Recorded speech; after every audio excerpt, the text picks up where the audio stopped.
I sat at table 42, tucked by the entrance of my sister's wedding reception, staring at the place card in front of me.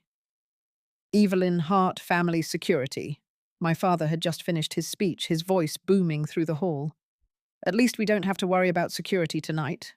Evelyn's here with her flashlight. 200 guests erupted in laughter.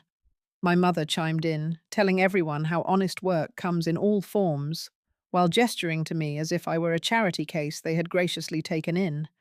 My sister Chloe sat at the head table in her designer gown, saying nothing, just smiling the way she had smiled for 32 years, as I was treated like the family shame, while she was given everything: the love, the opportunities, the respect.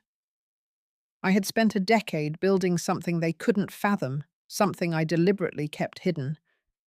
Tonight, sitting at that table by the door as they publicly humiliated me, I decided it was time they found out the truth. I pulled out my phone and made a single call. Just 15 minutes later, the doors to the ballroom swung open. 10 sleek black limousines were lined up outside in perfect formation. Out stepped a congresswoman, tech moguls, philanthropists, the most powerful people in the city. And they walked right past my parents, past the head table, past every important guest in that room. They came to me. What happened next shattered everything my family thought they knew. And by the end of that night, they understood exactly who I really was and how much it had cost them to underestimate me for 32 years. Stick around to the end, because the revenge I served was colder and more satisfying than anything they could have possibly imagined. My name is Evelyn Hart. I'm 32 years old, and for the past decade I've worked as a freelance security consultant. At least that's what my family believes. The truth is far more complex. But on that particular Saturday night, as I pulled my 10-year-old sedan into the parking lot of the Granville Country Club, none of that mattered. Tonight, I was simply the disappointing daughter arriving at my sister's wedding. The venue was exactly what I expected. Chloe had always dreamed big, and our parents had spared no expense to make her day perfect. Towering white columns framed the entrance, and a red carpet stretched from the valet stand to the imposing doors. Luxury cars lined the circular drive, Mercedes BMWs, even a Bentley. My modest Honda looked like it had taken a wrong turn into the wrong neighborhood. I had debated whether to come at all. The invitation had arrived 3 months prior, addressed simply to Evelyn Hart. No +1 delivered by mail, rather than hand-delivered, as I knew other family members had received. But despite everything, a small part of me hoped that maybe just this once, things would be different. I was wrong. As soon as I stepped through those imposing doors, a young woman with a clipboard and a radiant smile intercepted me. "Name, please," she chirped. I told her and watched as her manicured finger traced down the seating chart. Her smile faltered for just a fraction of a second, so brief anyone else might have missed it. But I had spent a lifetime reading the micro-expressions of disappointment on people's faces when they realized who I was in relation to the golden child bride. "Ah yes, here you are. Table 42. Right this way." She led me through the elegant reception hall, past tables draped in ivory silk and adorned with towering arrangements of white roses and orchids. We passed tables numbered in the single digits, where I recognized distant relatives and family friends, all dressed in their finest, chatting animatedly. We kept walking past the teens, past the 20-somethings, past the bar, past the dance floor, past what felt like every table in the venue. We finally stopped. Table 42 was in the far corner, nearest the main entrance, wedged between the coat check and the swinging door to the service corridor. The location alone was message enough, but it was the place card that made me catch my breath. There, in the same elegant calligraphy as every other card in the room, it read, "Evelyn Hart, Family Security Staff." I stared at those words for a long moment. Security staff. My parents knew I occasionally picked up security gigs to supplement my income, or at least that's what I let them believe. But to label me that way at my sister's wedding in front of 200 guests. The hostess had already scurried away, eager to distance herself from the awkwardness. I stood there alone, staring at the place card, and felt the familiar ache settle in my chest, the same ache I'd carried since childhood, whenever I was measured against Chloe and found wanting. I sat down and smoothed my simple navy blue dress, the nicest thing I owned, or at least the nicest thing my family had ever seen me wear. Around me, other guests began to arrive, filling the more prestigious tables closer to the head table, where Chloe and her groom Marcos would sit. I recognized my Aunt Patty as she swept past arm in arm with my Uncle George. She glanced in my direction, did a double take, and then quickly looked away, whispering something to my uncle. They hurried past without a greeting. Then my parents arrived. Raymond and Judith Hart made their entrance like royalty. My mother resplendent in a champagne-coloured gown that probably cost more than my rent. My father distinguished in his custom tuxedo. They worked the room, stopping at each table to greet guests with warm hugs and hearty handshakes. I watched them get closer to my corner, and in spite of everything, I sat up a little straighter. Maybe they would at least acknowledge me privately, even if the seating arrangement made their feelings clear. My mother reached my table first, her smile bright, but not reaching her eyes as she looked down at me. "Evelyn, dear, you made it." Her voice carried loud enough for the nearby tables to hear. "You look so tired, darling. Did you have to work the night shift before you came?" She said it with such false concern that several guests turned to look. My father joined her, placing a heavy hand on my shoulder. "Well, at least we know the venue is safe tonight," he boomed jovially, his booming laugh inviting others to join in. "Couldn't ask for better protection than having our own daughter guarding the door." A ripple of laughter spread through the nearby tables. I felt my cheeks burn, but I kept my expression neutral, my hands folded calmly in my lap. "The venue has its own security team, Dad," I said quietly. He waved a dismissive hand. "I'm just kidding, honey. You know that." But his eyes told a different story. It wasn't a joke. It was a statement, a public declaration of my place in the family hierarchy. They moved on quickly, not waiting for my response, already turning their attention to the next table, where the guests were far more important, far more valuable. I watched them go, that familiar weight settling on my shoulders.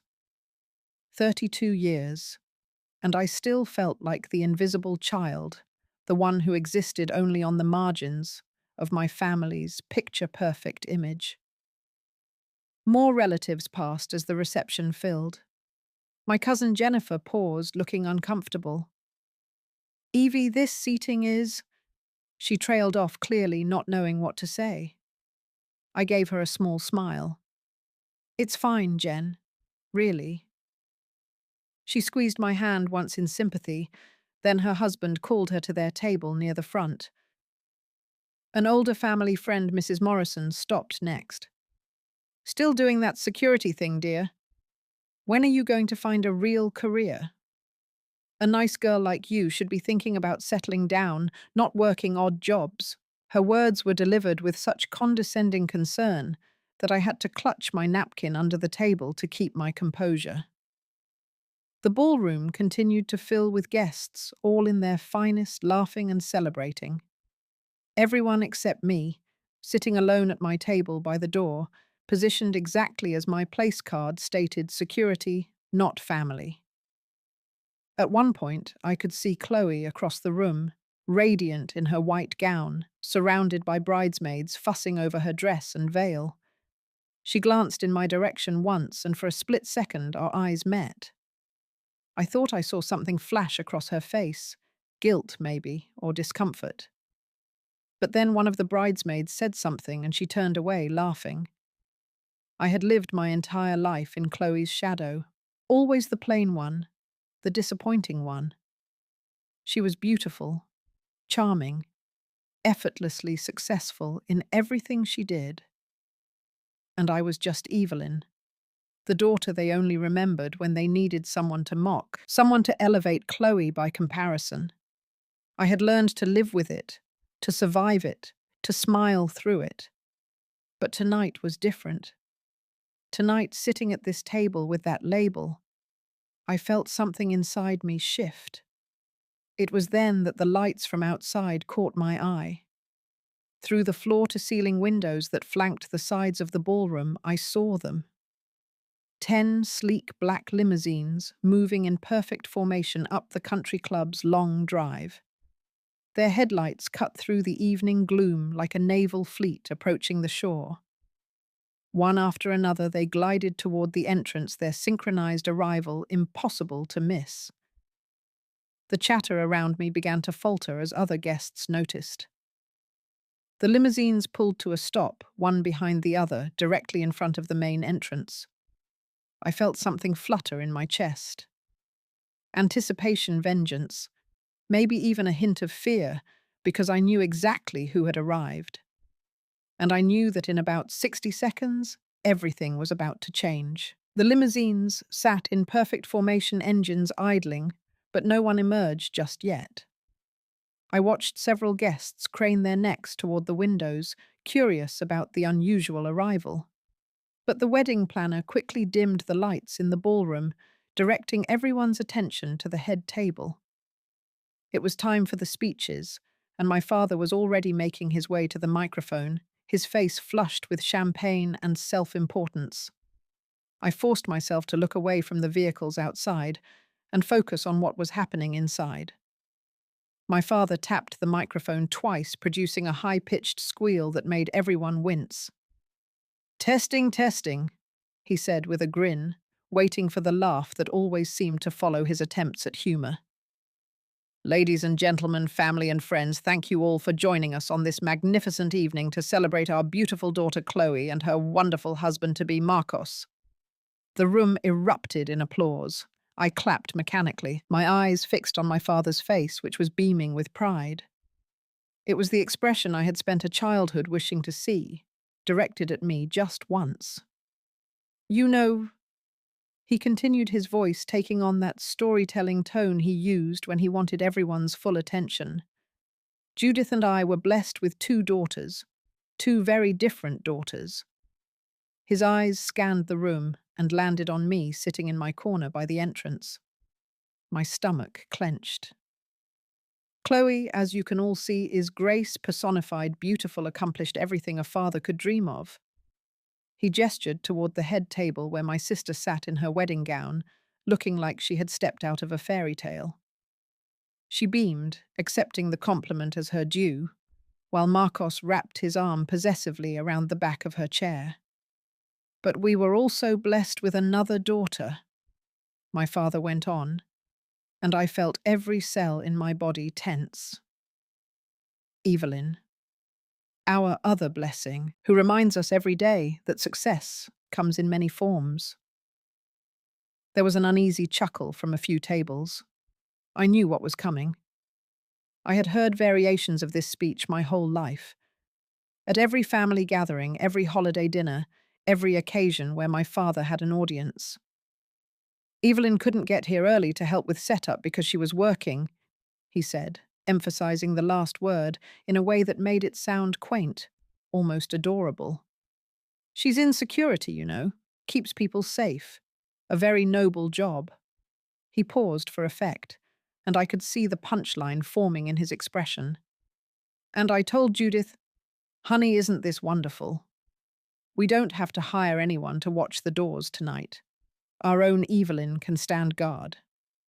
The laughter that followed was louder this time, more confident.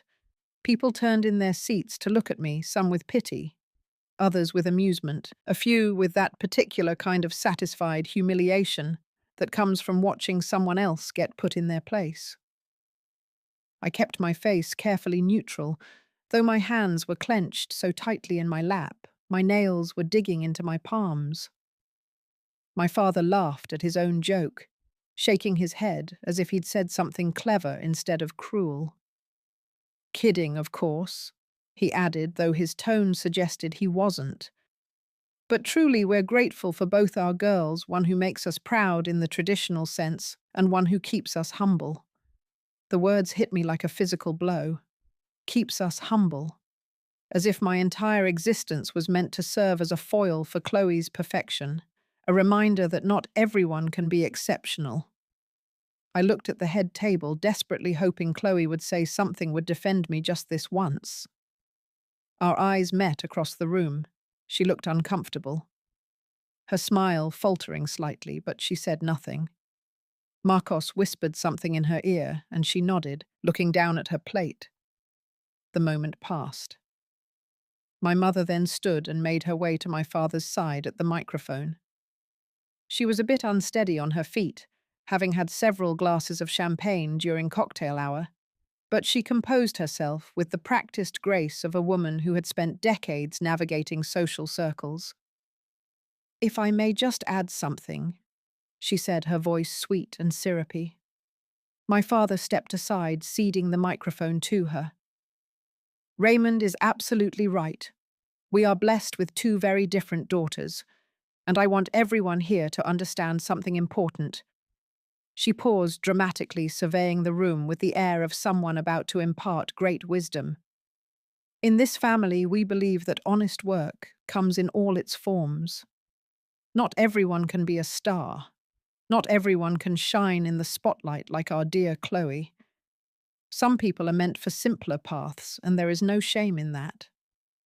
Her eyes found mine, and the pity in them was almost worse than my father's mockery. Evelyn has always been our down-to-earth girl, our practical one. While Chloe was winning beauty pageants and academic awards, Evelyn was, well, she was trying her best, and we love her for that effort. We truly do. The applause that followed her words was polite, but awkward. People weren't sure how to respond to what was essentially a public declaration that one daughter was an asset, and the other was merely tolerated. I could hear whispers from the tables closest to me.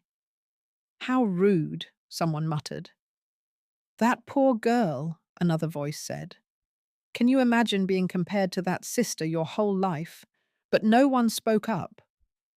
No one challenged my parents' narrative. They all just accepted it as truth, because if my own parents said it, it must be true. My mother returned to her seat, looking pleased with her contribution. My father took the microphone back to continue with a more conventional wedding speech, talking about how he knew Marcos was the one for Chloe from the moment they met.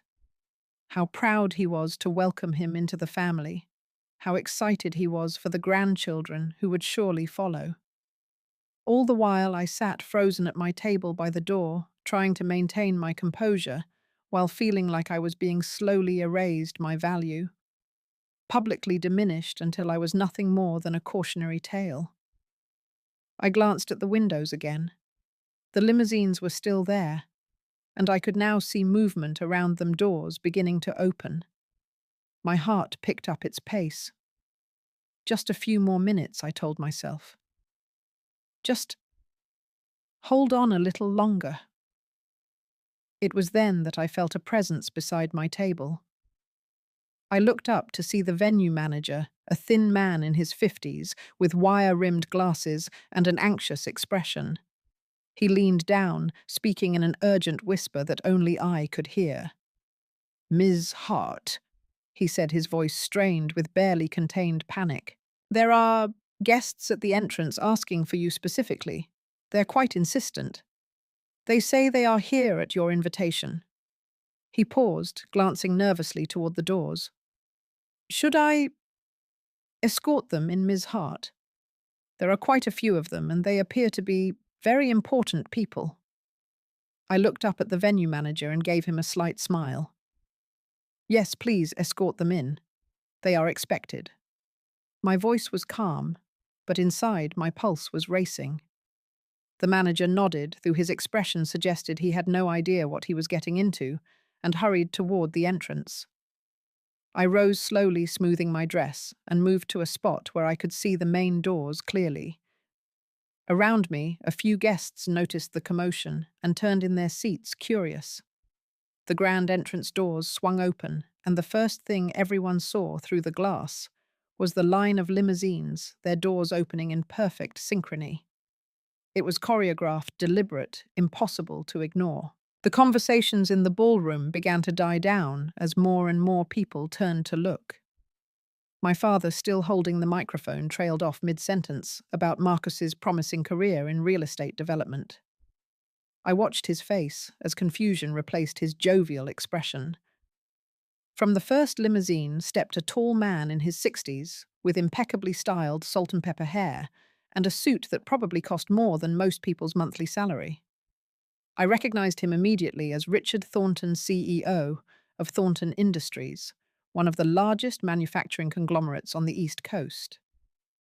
From the second vehicle emerged a striking woman with dark skin and natural hair, swept up into an elegant style, Dr. Anya Sharma, a renowned philanthropist who had founded 3 major non-profits focused on education in underserved communities. The third limousine revealed Congresswoman Patricia Rivas, whose face had been on the cover of Time magazine last month for her groundbreaking legislation on corporate accountability. One by one they emerged. A tech entrepreneur whose company had revolutionized cloud computing, a venture capitalist known for turning small startups into billion-dollar enterprises, a renowned lawyer who had argued cases before the Supreme Court, a healthcare executive who had transformed hospital systems across the country, a best-selling author and social commentator whose books had shaped public discourse for a decade, an investment banker whose decisions moved markets. Every single person who stepped out of those limousines was someone whose name carried weight, whose presence commanded attention, whose time was measured in millions of dollars per hour. The ballroom was completely silent. My father stood frozen at the microphone, his mouth slightly agape. My mother's champagne glass was suspended halfway to her lips. Chloe had half risen from her seat at the head table, her veil fluttering behind her as she stared at the entrance. The wedding guests were twisting in their chairs, necks craning for a better look. Whispers starting to ripple through the room like electricity. But it was the 10th limousine that held my attention. The door opened, and a woman stepped out, making all the other arrivals seem insignificant. She moved with the kind of grace that comes not from youth, but from decades of absolute self-possession. Victoria Sheng was 72 years old, and she wore her age like a crown.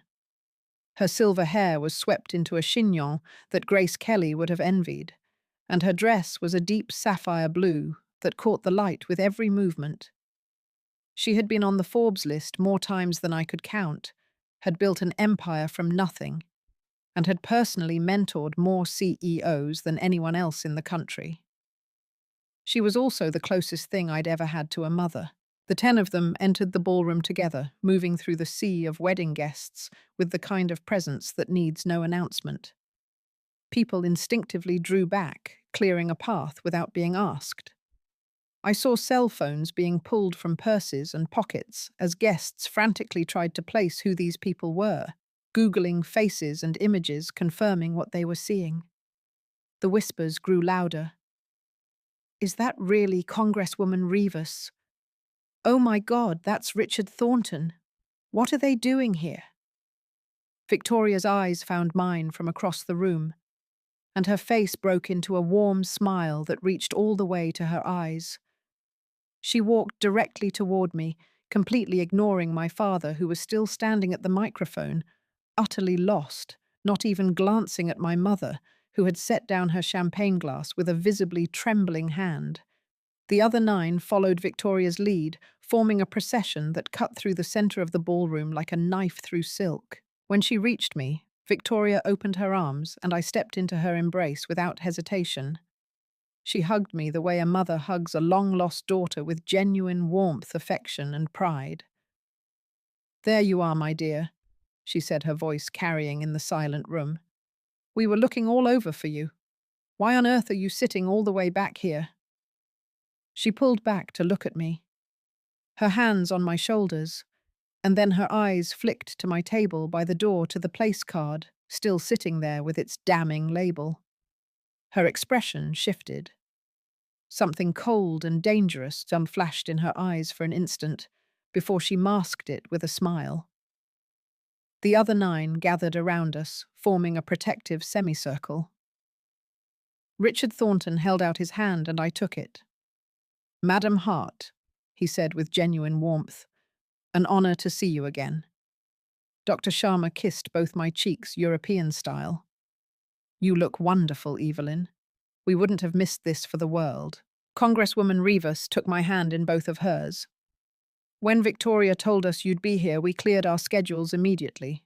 You know how much we all think of you." Each greeting was spoken just loudly enough for the nearby tables to hear. Each title they used for me sounded like a small explosion in the stunned silence. Madam Hart, not Evelyn the security guard, not the disappointing daughter. Madam Hart spoken with respect, with deference, even by people who had no reason to defer to anyone. I could feel every eye in the ballroom fixed on us. I glanced at the head table and saw Chloe completely motionless. Her bouquet forgotten in her hands, her mouth slightly open. Marcos had risen slightly from his seat, his expression unreadable, but intense. My mother had gone pale, one hand pressed to her throat. My father had finally let go of the microphone, but he looked like a man who had just watched his entire understanding of reality crumble. Victoria turned to the venue manager, who was hovering nearby, looking increasingly anxious. Her voice was pleasant, but carried an unmistakable authority. "I believe Ms. Hart is in need of a more appropriate seat, don't you think?" She glanced back toward the line of limousines, still visible through the windows, their drivers standing at attention beside them. "We are, after all, here to celebrate Evelyn Hart." She continued, her smile sharp as a razor's edge. "And we don't do things by halves." The venue manager had barely stammered out a reply when I heard the sharp click of my mother's heels approaching at a nearly undignified speed. She materialized at our side, a smile so wide and bright it looked like it might split her face. My goodness, what a wonderful surprise. Her voice had that breathy, fawning quality she reserved for impressing people she deemed important. "I'm Judith Hart, Evelyn's mother. We had no idea she had invited such distinguished guests. Please forgive us. There must have been some terrible mix-up with the seating chart." My father appeared beside her. His face flushed not just from champagne, but from what I recognized as barely contained panic under a veneer of bonhomie. He stuck his hand out to Richard Thornton, pumping it with an excess of enthusiasm. "Raymond Hart, sir, an honor to have you here. I've followed your work at Thornton Industries for years. Absolutely brilliant business model." His laugh was too loud, too desperate. "There's been a little mix-up with the seating, my fault entirely. I should have reviewed the chart more carefully. Please, let's get you all to proper tables right away." Victoria looked at them both, with the kind of cool appraisal I had seen her use in board meetings when evaluating whether a company was worth the investment. Her silence was more damning than any words could have been. My mother rushed to fill it, her hands fluttering with nerves. "And champagne. Of course, the very best vintage. We have cases of the good stuff in reserve, not what we're serving to the general guests, of course. Let me have the staff bring some out immediately." She turned to snap her fingers at a passing waiter, her smile never faltering, even as her eyes betrayed her desperation. I watched this performance with a strange detachment, as if I were observing it from a great distance.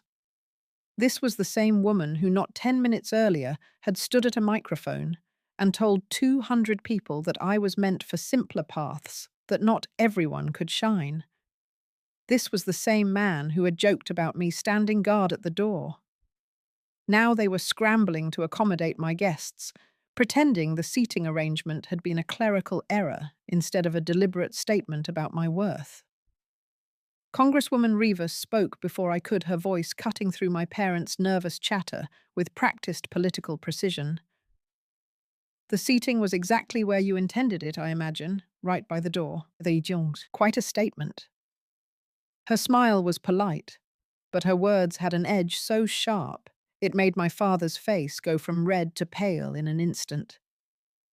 Before my parents could respond, I heard a rustle of fabric and turned to see Chloe rushing toward us, her wedding dress trailing behind her like a white flag of surrender.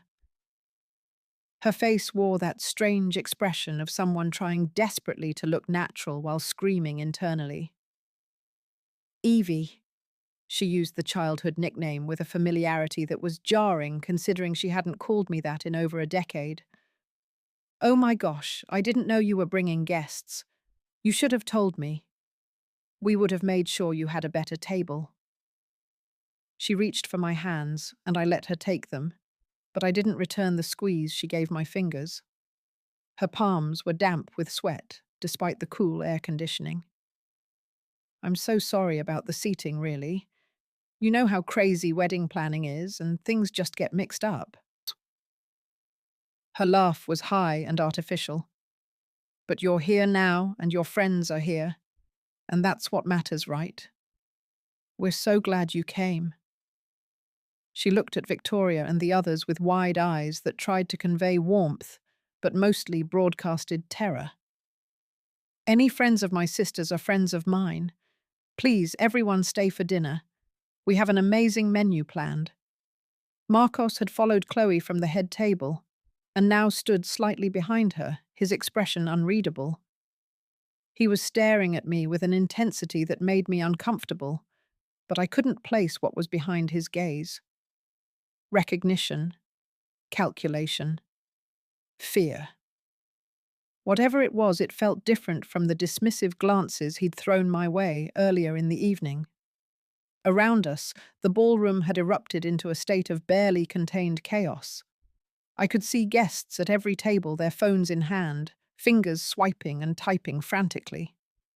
A woman at the nearest table leaned toward her companion, and her whisper carried on the room's acoustics. That's Victoria Sheng. Victoria Sheng of Sheng Ventures. She's worth $3 billion. Another voice from a different table replied in an equally loud whisper. And that's Congresswoman Rivas. What are they doing at this wedding? A man in an expensive suit had stood up for a better look, holding up his phone to take a picture, and several others followed his lead. The entire atmosphere in the room had shifted. Where once there was the comfortable buzz of a celebratory wedding reception, there was now electric tension, confusion, and most of all, curiosity.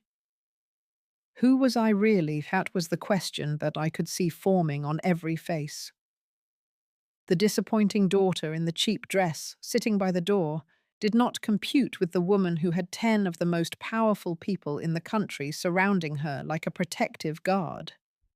My father was still talking, the words tumbling over each other in his eagerness to placate. Of course. You'll all stay. The dinner is top-notch, absolutely first-rate. And we have entertainment planned, a live band dancing. Please, it would be an honor to host you all properly. He gestured toward the center of the room where the premium tables were. We can rearrange some seats, make room at the family table, the head table even. The irony of that phrase, offered now when it had been so completely denied to me an hour ago, was almost too much. I looked at my father, really looked at him, and saw a man who was terrified not of Victoria or Congresswoman Rivas or any of the others, but of what their presence meant about me, about what he had missed, about how catastrophically he had miscalculated. Victoria laid a gentle hand on my arm and I turned to face her. She gave me a subtle nod, a supportive gesture that said whatever I wanted to do next, she would back me. The other 9 stood in a loose circle around me, their body language protective without being aggressive. Their presence was a shield between me and my family. I took a deep breath and realized the tightness in my chest had eased. For the first time all night, I felt like I could breathe properly. When I spoke, my voice was quiet, but in the hushed room, every word carried with perfect clarity. Thank you all for coming, but I think I've celebrated enough for one night. I started to walk toward the exit, and Victoria and the others fell into step with me, forming an honor guard that moved as one. The crowd of wedding guests parted before us, automatically people scrambling out of the way to clear a path. I could feel their eyes on me, hear the whispers that followed us, feel the shift in how they saw me. I was no longer the family disappointment. I was something else entirely, something they didn't understand, but they recognized it as power. As I reached the imposing doors, I stopped and turned to look back at my family one last time. My father stood motionless where I had left him, his hand still half extended, as if he could call me back with a gesture. My mother had her hand to her mouth, her carefully applied makeup beginning to streak as tears welled in her eyes. Chloe stood in her white gown, looking small and lost, no longer the radiant center of attention, but just another confused guest at her own wedding. And Marcos watched me with that same intense expression, his jaw tight, his eyes calculating something I couldn't fathom. I didn't smile. I didn't speak. I just looked at them, let them see me watching them, and then I walked out into the night. The cool night air hit my face as the country club doors closed behind us, and with it came a flood of memories I'd spent years trying to keep buried. Standing there in the darkness, surrounded by the people who had chosen to be my family, I couldn't help but remember why I had needed them in the first place.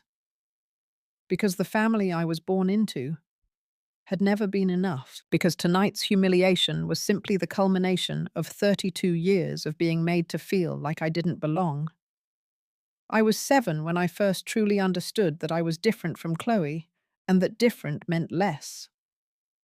We were in a department store buying Easter dresses, and my mother had picked out a beautiful pink frilly one for 9-year-old Chloe. For me, she chose a plain white A-line dress, simple and forgettable. I picked out a dress just like Chloe's blue instead of pink with the same pretty details. My mother gently but firmly took it from my hands and hung it back on the rack. "That style looks best on naturally pretty girls, sweetheart," she said, smoothing my hair with what I now recognized as pity. "Chloe can pull things like that off because she has the face for it. You need simpler clothes that don't draw attention." I was too young to fully understand what she meant, but old enough to know it was bad. By the time I was 10, the comparisons were a constant background noise in my life. "Why can't you sit up straight like your sister?" "Chloe got straight A's again. What happened to your report card?" "Look how gracefully Chloe moves. You need to watch how she does it and try to copy her." Every achievement I managed was held up against Chloe's and found lacking. When I won second place at the school science fair, my father's response was to remind me that Chloe had won first place when she was my age. When I made the honor roll, my mother commented that Chloe had made high honor roll. Nothing I did was ever good enough, because I was being measured against someone who in my parents' eyes was fundamentally better. The cruelest part was that Chloe herself wasn't mean to me. She didn't have to be. She just existed in her golden bubble of parental adoration, while I scrambled for whatever scraps of attention might fall my way.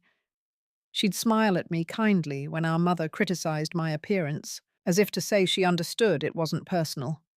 But it was personal, deeply and fundamentally personal, even if she couldn't see it. I learned to make myself smaller, quieter, less noticeable. If I couldn't be the beautiful daughter or the accomplished daughter, at least I could be the daughter who didn't cause trouble.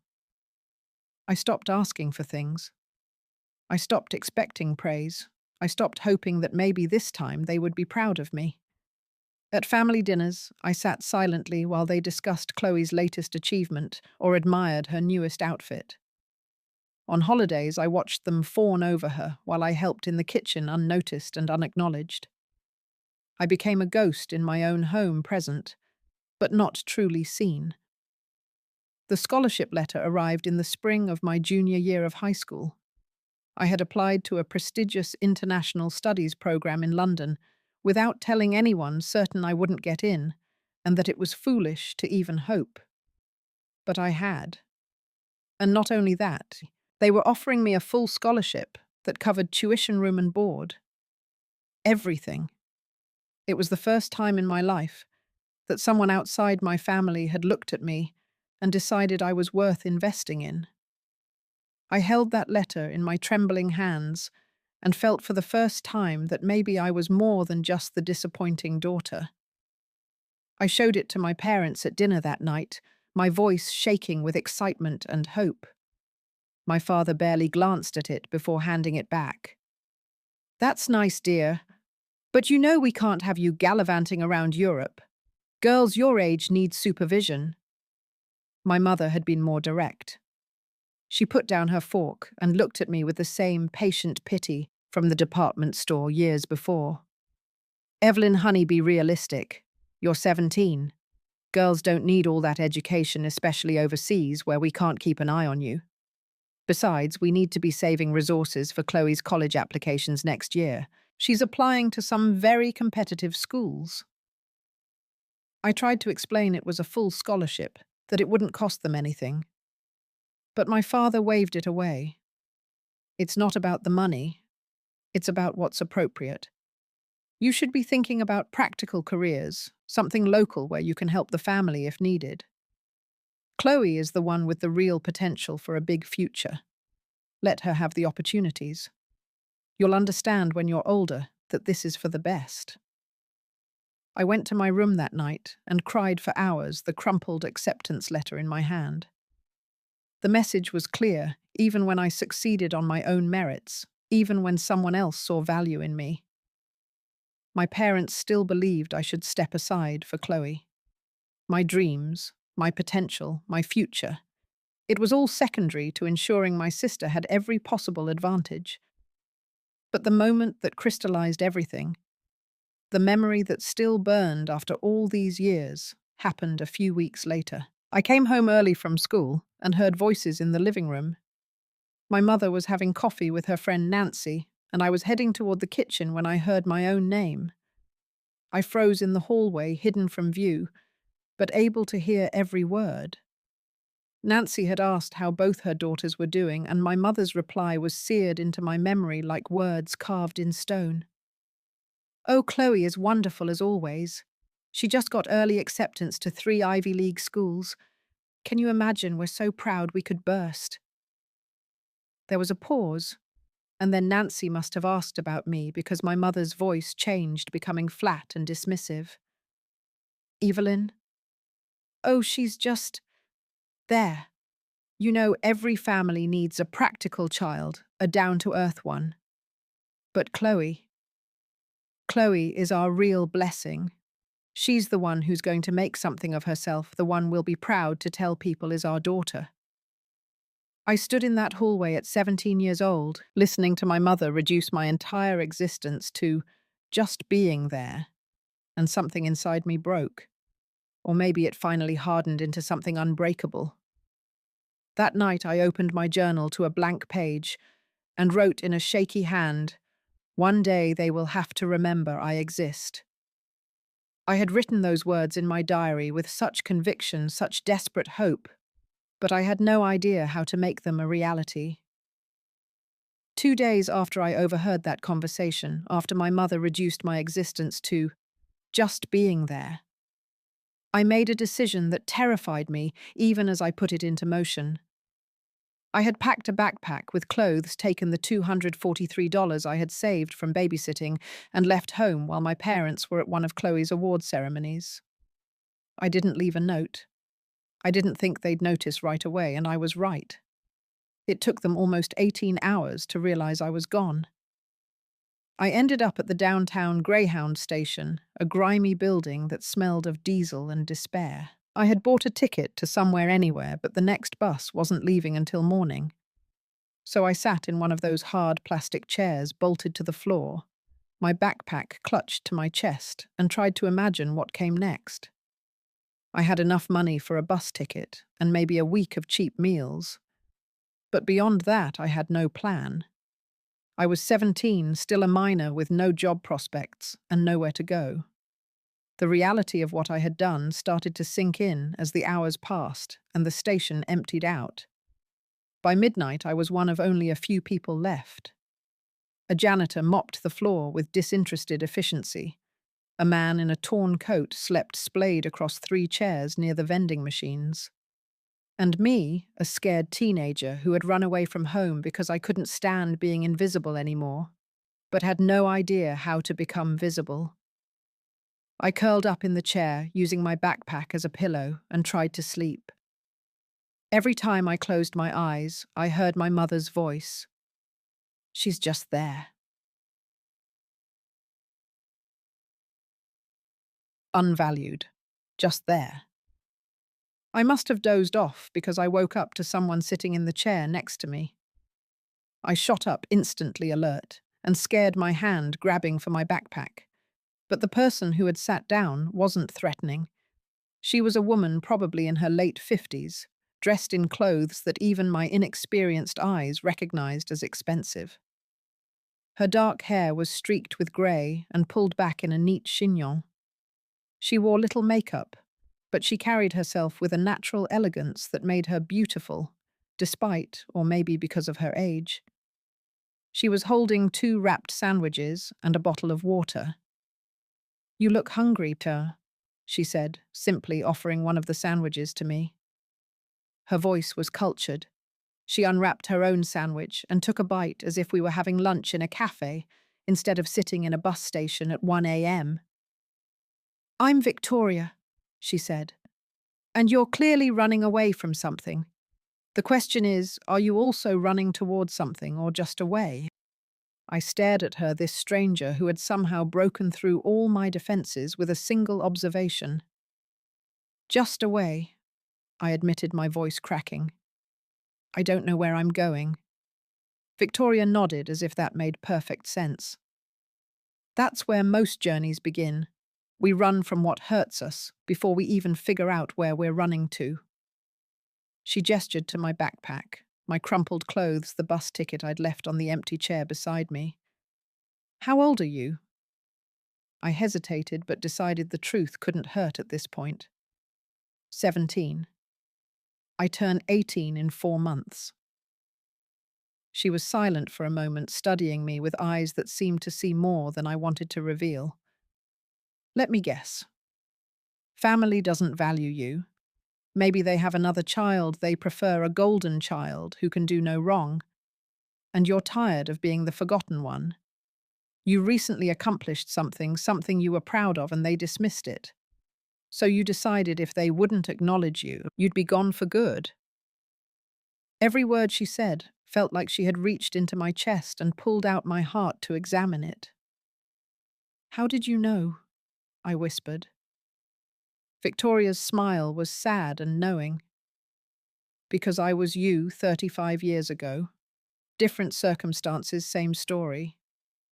My parents had my perfect brother, and I was the daughter who wasn't pretty enough, smart enough, anything enough. I ran away too, though I made it farther than a bus station." She finished her sandwich and crumpled the wrapper in her hand. "You want to know what I learned?" I nodded, unable to speak. "I learned that running away doesn't change anything unless you run towards something. And I learned that the best revenge against people who make you feel worthless is to become so valuable that they can no longer ignore you." She turned to me, and I saw something fierce and powerful in her expression. "You're at a crossroads, and you're too young to realize it yet. You can spend the rest of your life trying to make your family love you, see you, validate you. You can mold yourself into what you think they want and still never be enough.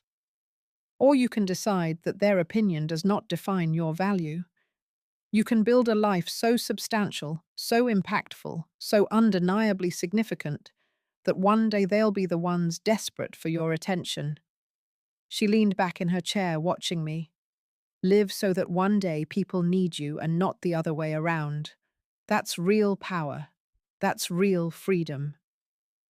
I felt something shift inside me like a door opening to a path I didn't know existed. But how? I asked, hearing how young and lost I sounded. I have no money, no connections, nothing. Then Victoria reached into her elegant leather handbag and pulled out a business card, pressing it into my palm. You have grit intelligence and a hunger to prove your worth. That's more than most people start with. My name is Victoria Sheng. I'm the CEO of Sheng Ventures. When you're ready to build something, you call me. I looked at the card in my hand, feeling the weight of the expensive cardstock. Seeing the embossed letters that formed a name I didn't recognize at the time, but would later learn was synonymous with power and success. Why would you help me? I asked. You don't even know me. Her smile was kind. Because someone once helped me when I was sitting in a place not unlike this one, feeling exactly the way you feel now. And because I see something in you that your family is too blind to see potential. She stood up, gathering her bag. Go home for now. You're not 18 yet, and running away will only give them legal leverage. But keep that card, finish high school, then call me, and we'll talk about your future. She walked away without waiting for a response, her heels clicking against the grimy bus station floor, and I just sat there holding that business card like it was a lifeline. 15 years later, standing outside the country club with Victoria's hand firm on my shoulder, her 9 colleagues surrounding me like guardian angels, I realized that moment had changed everything. That business card was more than a piece of contact information. It was a promise that I was not alone, that being underestimated was not the end of my story, but the beginning. I went home that night, just as Victoria had advised. I finished high school, working part-time jobs and avoiding my family as much as possible. The day after my 18th birthday, I called the number on the business card, and Victoria answered on the second ring as if she'd been waiting. What followed were years of the most rigorous education I could have imagined, not in classrooms, but in boardrooms, investment meetings, and late-night strategy sessions. In Victoria's office. She taught me how money worked, how power was accumulated and wielded, how to read people and markets with equal precision. By the time I was 23, I had an MBA from a program Victoria sponsored, and 5 years of experience working in venture capital under her tutelage. But even as I built this new life, I maintained a steady, low-level contact with my family. I showed up for major holidays, with stories about my security work, dressed in modest clothes and driving that same old Honda. I listened to them talk about Chloe's successes, her marketing career, her engagement to Marcos, and I nodded and smiled and played the part of the ordinary daughter who had found her appropriate place in the world. They never asked detailed questions about my job because they weren't interested enough to care. Security was exactly the kind of job they expected from me, simple and blue-collar, and it confirmed everything they had always believed about my limited potential. The truth is, I did work security, but only 1 weekend a month at various events around the city. I kept that job specifically to maintain the consistency of the story, to have pay stubs and a supervisor who could verify my employment if anyone ever checked. It was a small price to pay for the perfect cover. The rest of my time was spent running Hart Capital Group, the investment firm Victoria helped me found 5 years ago when I turned 27. We had structured it carefully with my name listed in the incorporation documents as simply E. Hart, and my photograph conspicuously absent from the company website and all promotional materials. Victoria had taught me that true power often operates best from the shadows, and I took that lesson to heart. Hart Capital Group grew faster than even Victoria's most optimistic projections. We specialized in identifying undervalued companies led by overlooked founders, particularly women and minorities, who were struggling to get funding through traditional channels. I discovered there was an enormous profit to be made by investing in the people others underestimated. I understood them because I was one of them. Within 3 years, we had built a portfolio valued at over $2 billion. By year 5, I was fielding calls from Fortune 500 companies seeking our expertise and investment. Congresswoman Rivas sought my input on financial policy legislation. Richard Thornton invited me to join his corporate board. I spoke at conferences, consulted for major corporations, and built a network of influence that spanned industries and continents. And through it all, my family had no idea. They still saw me as Evelyn the security guard, the daughter who had never amounted to much, the one who kept them humble. I could have revealed the truth at any point. I could have shown up to a family dinner in a designer suit and announced my success. But Victoria taught me something else. Timing is everything. Revenge served cold was a cliché, but revenge served at the perfect moment was an art form. So I waited and I watched and I gathered information. I hired a private investigator to look into my family's finances, curious as to how they maintained their country club lifestyle and expensive weddings on my father's modest business income. What I found led me down a path I didn't expect. My grandparents had passed away when I was 25, while I was busy building my company and deliberately staying distant from family events. I had attended their funerals, but left soon after, too busy and too hurt to linger. My parents told me my grandparents had left their estate to both daughters, equally about $30,000 to each. I accepted it, signed the papers they sent me, and moved on. But the investigator found inconsistencies. My grandparents' estate was worth significantly more than $60,000. Their house alone had sold for $500,000. There were investment accounts, savings, and a life insurance policy. When I pushed for details, the investigator suggested I contact a lawyer specializing in probate law. That had been 3 weeks ago, and I hired someone immediately. The lawyer had requested the original probate documents and what he uncovered. Victoria's hand on my shoulder gently pulled me back to the present moment. "You did well in there," she said quietly. "I know that wasn't easy." The other 9 gave us some space, lingering near the limousines and chatting among themselves, but I could feel their supportive presence. These were the people who had become my real family over the years. Successful individuals who understood what it meant to be underestimated and fight your way to the top despite it. "It was necessary," I replied, my voice steady, despite the emotions roiling inside me. "They needed to see that I am not who they thought I was, that I never was." Dr. Sharma approached us, a concerned look on her face. "Are you all right, Evelyn?" That was quite a scene in there. I nodded, managing a small smile. "I'm fine. Better than fine, actually. For the first time in my life, I feel like I controlled the narrative instead of being controlled by it." My phone buzzed in my clutch, and I pulled it out, expecting a message from one of my assistants or a business contact. But the name on the screen made my heart skip a beat. It was my lawyer, David Weinstein, and his message was brief but devastating in its implications. "Found it. The original will from your grandparents. You were right, it was forged. The original leaves you 70% of the estate, approximately $4.2 million. Your parents falsified the probate documents. Call me tomorrow. This is prosecutable."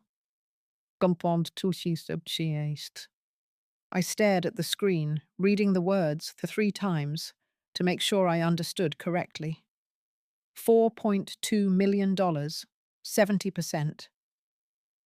My grandparents had wanted me to have the bulk of their estate. They had seen my value even when my parents hadn't. And my parents had stolen it from me. They had forged legal documents, committed fraud, and looked me in the eye and lied about my grandparents' wishes. My jaw tightened as the full weight of that betrayal crashed down on me. "So it's true," I whispered, my voice hard as stone. "They stole from me." I spent the next 2 weeks after the wedding focused on my work and on the evidence David Weinstein was gathering about the forged will. I deliberately didn't contact my family, and they didn't contact me. The silence was telling. They were scared, confused, trying to process what had happened at the wedding and what it meant. I knew they would be digging, trying to figure out who I really was, and I was prepared for that. What I wasn't prepared for was how clumsily Chloe would go about it. The first indication came from Marcus Shen, my head of security at Hart Capital Group. No relation to Victoria, despite the common last name. He called me on a Tuesday morning, his tone professional but concerned. "Ms. Hart, we've detected some unusual activity. Someone has been asking questions about you, specifically about E. Hart and any connection to Hart Capital Group. They've hired a private investigator, not a very sophisticated one. He's been contacting former colleagues, checking property records, running database searches. Amateur hour, really, but persistent." I felt my stomach clench. "Do we know who hired him?" Marcus paused before answering. "Your sister, Chloe Wellington. Well, technically still Chloe Hart on most documents since the wedding was only 2 weeks ago. She paid him a $5,000 retainer." I thanked Marcus and told him to continue monitoring but not to interfere. I wanted to see what Chloe found, how far she would dig, and what she would do with the information. A part of me was curious if she was investigating out of genuine concern or simply trying to figure out if there was money she could access. The cynical part, shaped by 32 years, as the forgotten daughter, suspected the latter. Over the next few days, Marcus sent me regular updates. The PI was thorough, if uncreative. He found the incorporation documents for Hart Capital Group and identified E. Hart as the CEO. He compiled a portfolio analysis that showed the firm's valuation in the billions. He even managed to get a copy of a keynote speech I had given at a financial conference 6 months ago, though the video quality was poor enough that it would be hard to definitively identify me if you weren't looking for it. What the investigator didn't find were any pictures of me in a CEO capacity. That had been deliberate on my part from the beginning. Victoria and I had structured everything to keep my visual identity separate from my professional one. Press releases used only initials. The company website featured the corporate logo and results, but no executive photos. When I did make public appearances, they were carefully controlled, and I made sure professional photos never circulated widely. In an age of social media and constant documentation, maintaining that level of privacy took significant effort and expense, but it was worth it for this exact reason. On Thursday of the second week, Marcus called again. "She's planning to follow you tomorrow. The PI has identified your typical Friday morning routine and advised her to observe you directly. She wants to see where you go." I smiled at that. Chloe had never been patient. Apparently waiting for the PI's full report was taking too long. "Let her go," I said. "In fact, make it easy for her. I'll take my usual route to the office park main garage in through the front lobby. Let's give her the full show." On Friday morning, I dressed in one of my power suits, a dark charcoal Armani that felt like it was painted on, paired with Louis Vuitton heels that added 3 inches to my height. I had my hair styled in the sleek, low chignon I wore for important meetings, and applied my makeup with the precision of someone who understood that appearance was part of the armor of power. When I looked in the mirror, I saw the CEO of Hart Capital Group, not the invisible daughter in a cheap dress sitting by a wedding entrance. I drove my other car, not the old Honda my family knew, but the midnight blue Tesla I used for work and headed downtown. I spotted Chloe's car almost immediately. She was driving a white BMW Marcos had given her as a wedding gift, and she tailed me with all the subtlety of a parade float. She stayed 3 cars back on the highway, followed me into the downtown core, and even parked on the street with a clear view of the Hart Capital Group building. As I pulled into the underground garage, I waited a moment, allowing her to get into position, ensuring she had the perfect vantage point for what came next. Hart Capital Group occupied floors 35 through 40 of Millennium Tower, one of the most prestigious business addresses in the city. The building's facade was glass and steel, modern and imposing, with the names of the major tenants displayed in elegant lettering near the main entrance. Hart Capital Group was listed prominently, and I watched on the lobby's security feed on my phone as Chloe stood on the sidewalk across the street, staring up at the sign in what looked like complete shock. I walked through the main lobby and the security guard greeted me by name. "Good morning, Ms. Hart." The elevator required a key card for access to the executive floors, and I used mine, aware that Chloe could have followed me inside and would see it all. The elevator arrived, and as the doors opened, I glanced back toward the lobby. Chloe was standing just inside the front entrance now, her phone in her hand, her face pale. Our eyes met across the expanse of the marble lobby, and I saw the exact moment reality hit. Her sister, the failure, the security guard, the one who kept them humble, was about to ascend to the executive floor of a major investment firm. I stepped into the elevator and pressed the button for the 40th floor, the executive level. As the doors closed, I saw Chloe raise her phone to her ear, her hands shaking so badly she almost dropped it.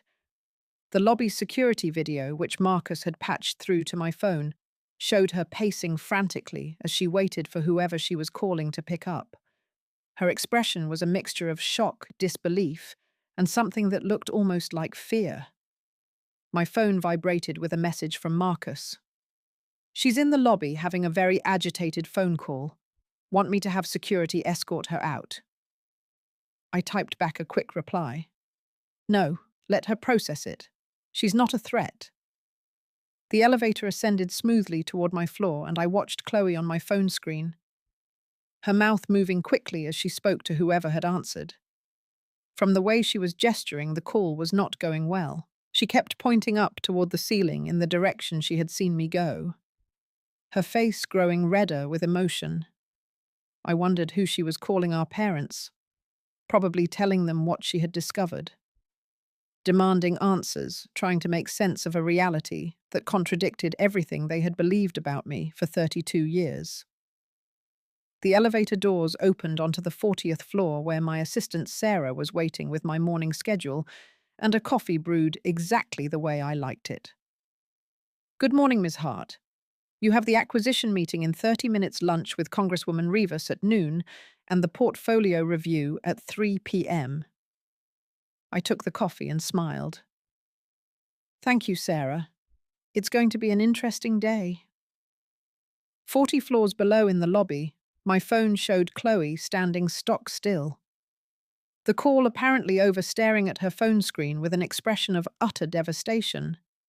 I imagined the conversation she had just had, her voice trembling as she told our parents the impossible truth.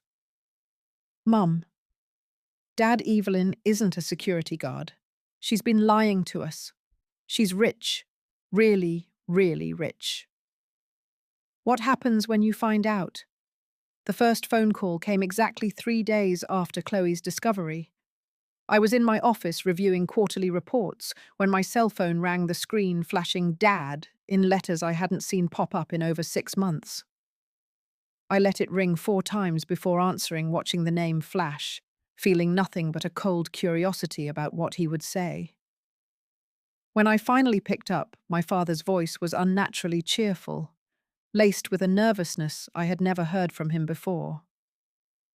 "Evelyn, honey, I've been meaning to call for weeks. Your mother and I have just been so busy with everything after the wedding, you know how it is."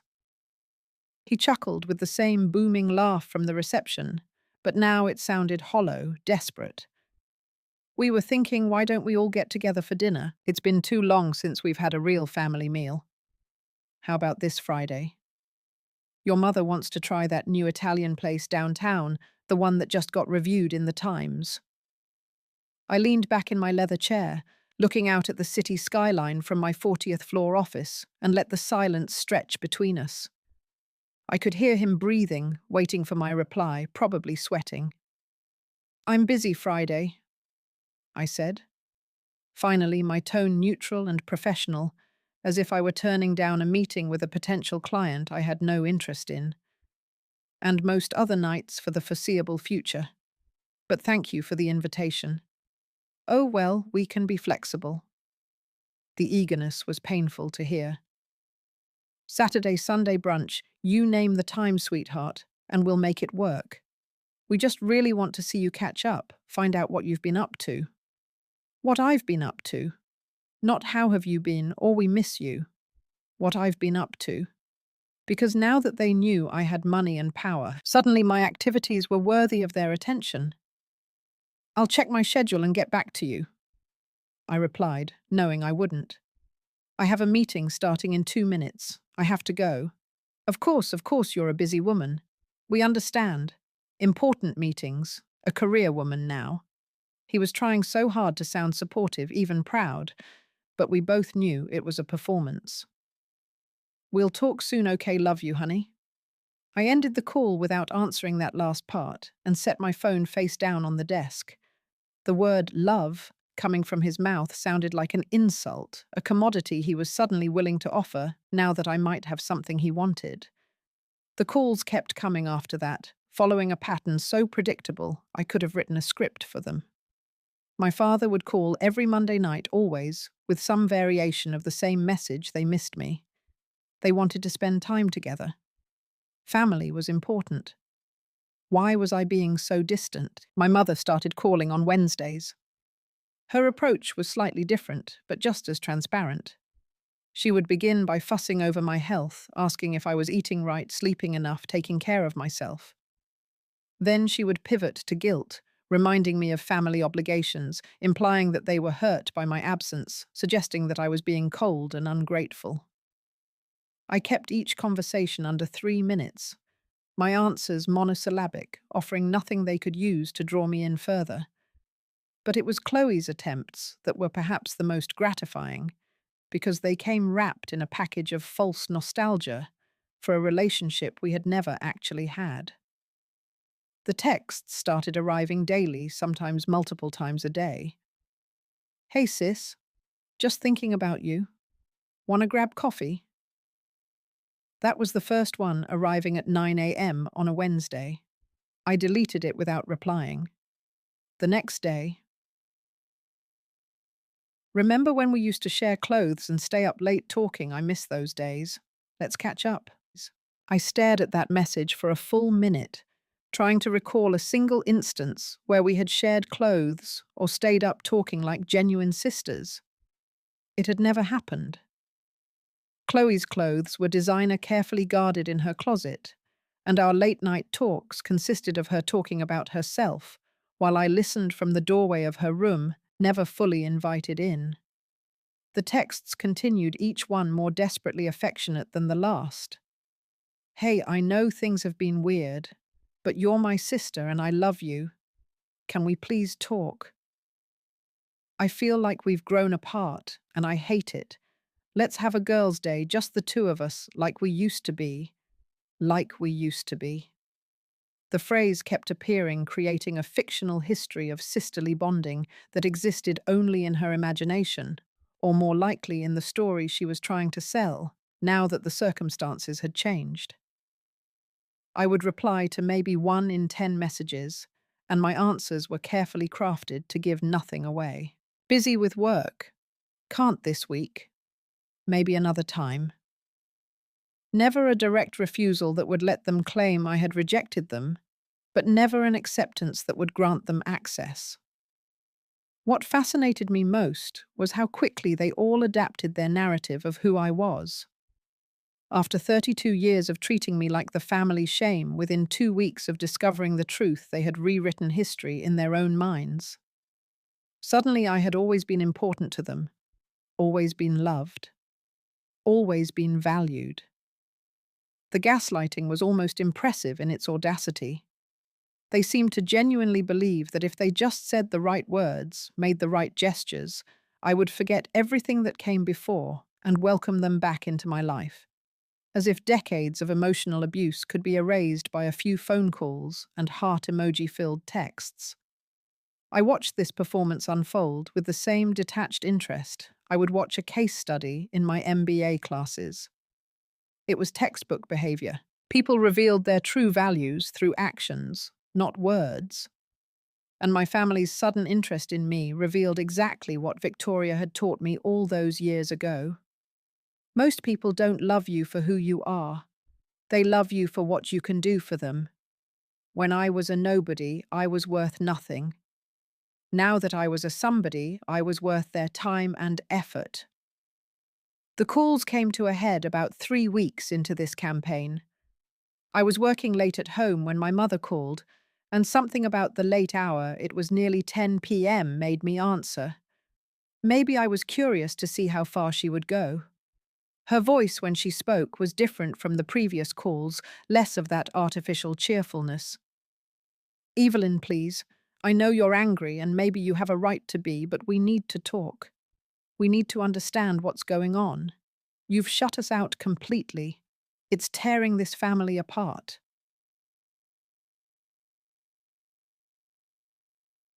I listened to her words, hearing the tremor in her voice that could have been genuine emotion or calculated manipulation, but I felt absolutely nothing. "Tearing the family apart," I repeated quietly. That's an interesting phrase, considering I was never a part of that family to begin with. Was I? She tried to interrupt, to protest, but I kept going.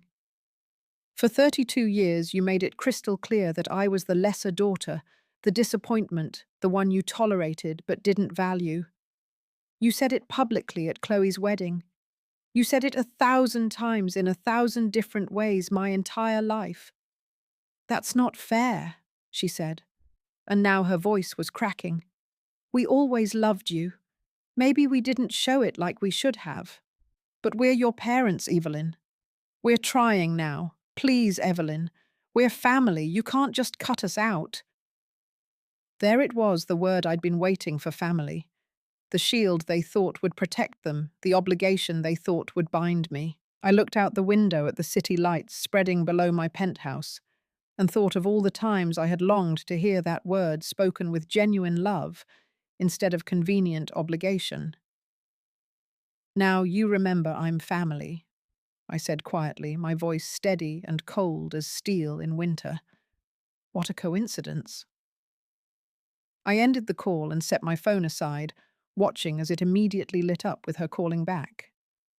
I let it ring until it went to voicemail, and then I turned it off completely, choosing silence over the desperate symphony of feigned affection. While my family was waging its campaign of false concern and forced affection, I turned my attention to something far more productive, carefully dismantling Marcus Wellington's real estate empire piece by piece. It wasn't personal, as they might have thought. I didn't hate Marcos. I didn't know him well enough for that level of emotion, but he represented everything about my family's priorities. The golden son-in-law who had been celebrated while I was dismissed, and more concretely, his business had caught my eye during the research I conducted before the wedding. Wellington Corp had some interesting vulnerabilities, and I intended to exploit every one of them. The irony was Marcos had been trying to court an investment from Hart Capital Group for nearly 6 months before the wedding. His company had submitted a proposal back in February, requesting a $20 million line of credit to expand their luxury condo developments. The proposal had come across my desk, and I had assigned one of my senior analysts to evaluate it. The numbers were reasonable, not spectacular, but not terrible either. We had strung him along asking for more documentation, revised projections, more detailed market analyses. Standard due diligence, or so it seemed. In reality, I was stalling, waiting to see how the wedding played out, curious to see if my family would surprise me. They hadn't. On the Monday, after I hung up on my mother, I called an executive meeting with my investment team. "The Wellington Corp proposal," I said, sliding the thick folder across the conference table. "We're pulling out of discussions. Send a polite letter of refusal, citing concerns about portfolio diversification. No further explanation necessary." My chief investment officer, Rebecca Torres, raised an eyebrow. She knew better than to question my decisions directly, but I could see the curiosity in her expression. Wellington Corp was exactly the kind of mid-sized developer we typically invested in. "Any particular reason?" she asked carefully. "Conflict of personal interest," I replied, which was true. "The CEO is married to my sister, and I prefer to keep family and business separate." That satisfied her, and the letter was sent that afternoon. But ending discussions with Marcos was only the first step. The real strategy required a partner, someone who could benefit from a weakened Wellington Corp, while also advancing my own interests. Meridian Development had been on my radar for over a year. It was Wellington's biggest competitor in the luxury residential market, run by a sharp woman named Caroline Vance, who had built her company from the ground up over 15 years. She was aggressive, smart, and hungry for the kind of capital injection that would allow her to dominate the market. I invited her to lunch at my office the following Wednesday. She arrived punctually dressed in a power suit that told me she understood this was not a casual meeting. "Ms. Hart," she said, shaking my hand with a grip that was firm but not aggressive. "I've been hoping for an opportunity to meet you. Hart Capital's reputation in the industry is impressive." We sat in my private dining room, a space I reserved for important negotiations, with floor-to-ceiling windows overlooking the city and a lunch prepared by a private chef. I let her take in the view, let her feel the weight of the power that came with sitting in this room before getting down to business. "I'm interested in discussing a strategic partnership, Ms. Vance. A significant capital investment in Meridian Development conditional on your company pursuing certain acquisition targets." Her eyes sharpened with interest. "What kind of targets?" I had a much thinner folder pulled out than the one Wellington had sent, containing a list of 3 major projects currently under contract with Wellington Corp, the Riverside Luxury Towers. A waterfront development Marcos had been working on for 2 years. The Harbour Plaza Commercial Complex, a mixed-use project in the newly gentrified Harbour District. And the Westwood Estates, an exclusive suburban development aimed at wealthy retirees. "These 3 projects," I said, sliding the folder across the table. "Wellington Corp is overextended. Their financing is shakier than it looks, and they are vulnerable to competitive pressure. I want you to make offers to these clients on better terms than Wellington can provide. Hart Capital will provide the backing to make those offers credible." Caroline studied the list, and I saw the moment she understood what I was really offering. This wasn't just about 3 projects. This was about crippling her biggest competitor, about repositioning Meridian as the dominant player in the market. "Why?" she asked directly. "Why give me this opportunity?" I appreciated her frankness. Too many people in the business world danced around the real questions. "Let's just say I have my reasons for wanting to see Wellington Corp's influence diminished. You benefit, I benefit, and the clients get better terms and more reliable completion schedules. Everyone wins, except Marcos Wellington." She smiled then, a predatory smile that told me she was exactly who I thought she was. "How much backing are we talking about?" I named a figure that came to $45 million in credit lines and direct investment, more than enough to fund aggressive takeover bids on all 3 projects, plus give her room to poach other Wellington clients if opportunities arose. "I'll need to see Wellington's financials to make competitive offers," she said. I slid another folder, this one considerably thicker, across the table already compiled. My research team has been thorough. She flipped through the book, her expression growing more delighted with each page. This is incredibly detailed. Some of this information isn't public. I just smiled. I have good researchers. We finalized the partnership agreement within a week, with contracts signed and money transferred by the end of the first month. Caroline moved quickly after that, just as I'd predicted. Her team approached the Riverside developers with an offer that undercut Wellington's bid by 12% and included guaranteed completion bonuses that Marcos couldn't possibly match without destroying his profit margins. The developers jumped at it, and Wellington Corp received a termination of contract notice with 30 days to clear the site. Harbour Plaza was even easier. The commercial clients were already nervous about Wellington's schedule delays, and when Meridian offered not only better terms, but a faster completion timeline backed by Hart Capital's reputation, it was a simple decision. Westwood Estates was trickier, as Wellington was already 6 months into development.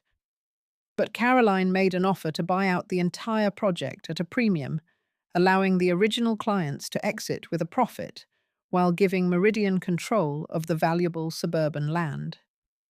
By the time the first month was over, Marcos Wellington had lost 3 of his 5 major active projects, representing about 60% of his company's current revenue stream. I received regular updates from Caroline, who would send me short emails with subject lines like "Riverside acquired" and "Harbour Plaza signed." Each one was a small confirmation that the plan was working exactly as intended.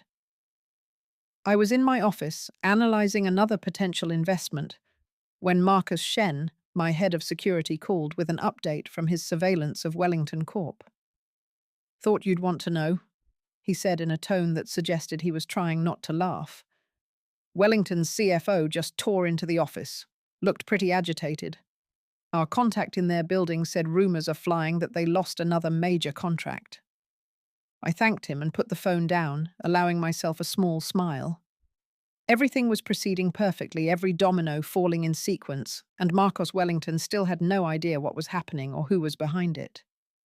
In his office across town, I imagined the scene unfolding. His CFO, a nervous man named Robert Shaw, who had been with Wellington Corp for 8 years, would have burst through the door without knocking, his face red with panic and frustration. "Sir, we just lost the Riverside project, and the Harbour Plaza deal fell through. Someone is systematically stealing our clients. Do you have any enemies?"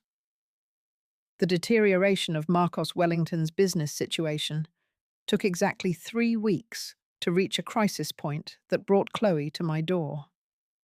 I had been monitoring the fallout through Caroline Vance's updates and my own intelligence network, watching Wellington Corp's stock price tumble, reading the increasingly panicked trade publications, speculating on the company's stability, noting the departure of 2 senior executives who clearly saw the ship was sinking and decided to abandon it before the final plunge. What I hadn't anticipated was how quickly Chloe would connect the dots between her husband's collapsing empire and her newly discovered billionaire sister. I guess I had underestimated how obvious the timing would look to anyone paying attention. Or maybe I had underestimated Chloe's intelligence, which was possible given how much I had completely written her off for most of my life. Sarah buzzed me on a Tuesday afternoon. In the second month, her voice carrying a tone of apology mixed with confusion. "Ms. Hart, your sister is here. She doesn't have an appointment, but she's quite insistent on seeing you. She says it's a family emergency."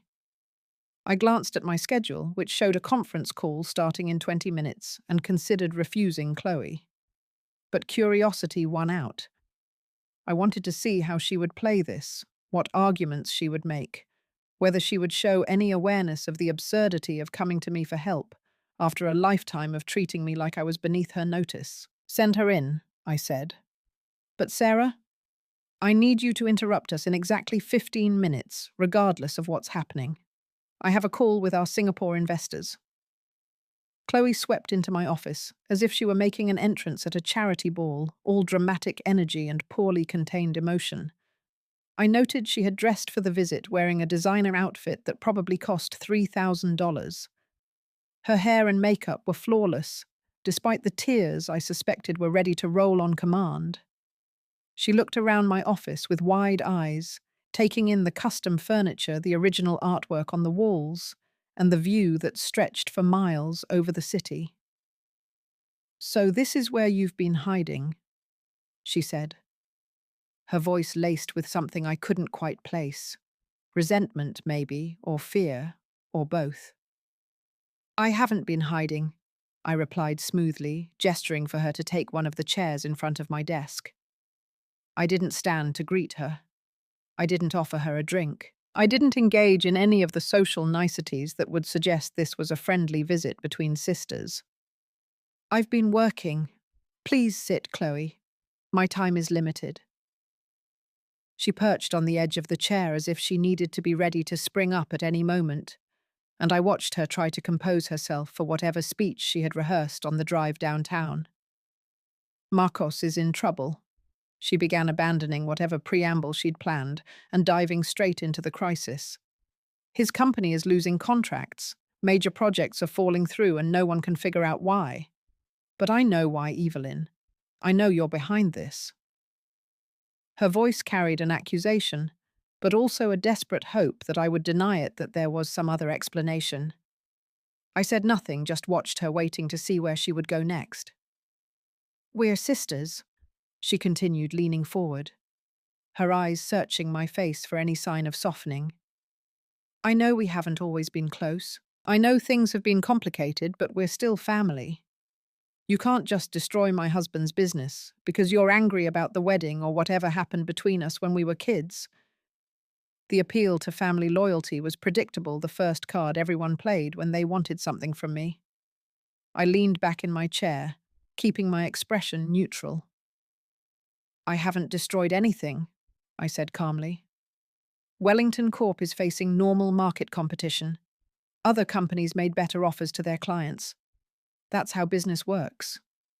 Chloe's face flushed, and I saw anger begin to break through her carefully maintained composure. "Don't play games with me, Evelyn. I know you're funding Meridian Development. I know you're the one backing all these aggressive takeovers. You're deliberately sabotaging Marcos, and you're doing it to hurt me." There it was, the pivot from pleading to anger I had been expecting. I almost admired the speed of the transition. "Why would I want to hurt you?" I asked, genuinely curious how she would answer. "What have I ever done to make you think I would go to all this trouble just to cause you pain?" She shot up from her seat, her hands clenched at her sides. "You've always been jealous of me. Ever since we were kids, you resented that I was prettier, more successful, that our parents were proud of me. And now you have money, and you think that makes you better than me, but it doesn't. It just makes you vengeful and small."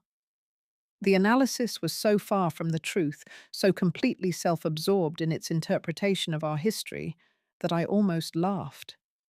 She really believed I had spent my life consumed with jealousy of her, unable to see that the one who had been hurt and diminished and cast aside was not her, but me. "Chloe," I said, keeping my voice calm, "I am simply making business decisions based on market analysis and investment strategy. Hart Capital has partnered with Meridian because it's a solid company with good growth potential. If that partnership happens to affect Wellington Corp, that's unfortunate, but it's not personal." Not personal. The phrase hung in the air between us, and I saw her face contort with frustration at my refusal to engage with her emotional narrative. "How can you say it's not personal? You're destroying my marriage. Marcos he's constantly stressed. We're losing money. If this continues, we're going to lose everything." Her voice had risen to almost a shout, the professional composure completely gone. "You have to help us, Evelyn. You have to stop this. Call off whatever deal you have with Meridian. Give Marcos a chance to recover." Please." The tears were right on cue, welling in her eyes and spilling down her carefully made-up cheeks. They looked real enough, I supposed. But I had seen Chloe cry as a child too many times, using tears to get our parents' attention or to get out of trouble to be moved by them now. "I will not interfere in business partnerships based on family relations," I said flatly. "That would be unethical and unprofessional. Wellington Corp needs to compete on its own merits, and if it can't, that's not my responsibility." Chloe stared at me as if I were speaking a foreign language, as if the idea that I might prioritize business ethics over family obligation was incomprehensible. "You've changed," she said, finally, her voice somewhere between a whisper and an accusation. "The Evelyn I knew would never be this cold, this cruel. The money has turned you into someone I don't recognize." I looked at her steadily. "I haven't changed, Chloe. You just never bothered to find out who I really was." That seemed to snap whatever final restraint she was holding on to. She stood up, snatched her designer handbag, and stormed toward the door in a flurry of angry motion. But at the threshold, she turned her face twisted with rage and something that looked almost like despair. "You're just a bitter security guard who got lucky," she screamed, her voice echoing in my office, and I was sure down the hall. "No one actually respects you. They're all just pretending because you have money now, but deep down, they know who you really are. A nobody, a failure who stumbled into success and thinks it makes her special." The words were meant to hurt me, to reduce me back to the invisible daughter sitting by the entrance at her wedding. But they had no force. I glanced at Sarah, who had appeared in the doorway behind Chloe, her face shocked and concerned, clearly ready to call security if needed. I smiled slightly, not at Chloe, but at the futility of her attack, the desperation that leads someone to shout insults in a corporate office. "She'll learn soon enough," I said quietly, my voice carrying just enough for them both to hear, and turned back to my computer screen, dismissing Chloe as completely as I had been dismissed for 32 years. After Chloe's dramatic exit, I returned to work as if nothing had happened. Though Sarah was on edge for the rest of the day, clearly rattled by the confrontation, I assured her that family drama was no cause for concern and proceeded with my Singapore conference call as planned. The incident confirmed what I already suspected my family would never understand. What they had done to me would never be seen as anything other than justified by my supposed inadequacies. They had rewritten history so completely in their own minds that any attempt to make them acknowledge the truth would be futile. Which was fine. I didn't need their understanding. I just needed them to face the consequences. By the 3rd month after the wedding, Wellington Corp was in freefall.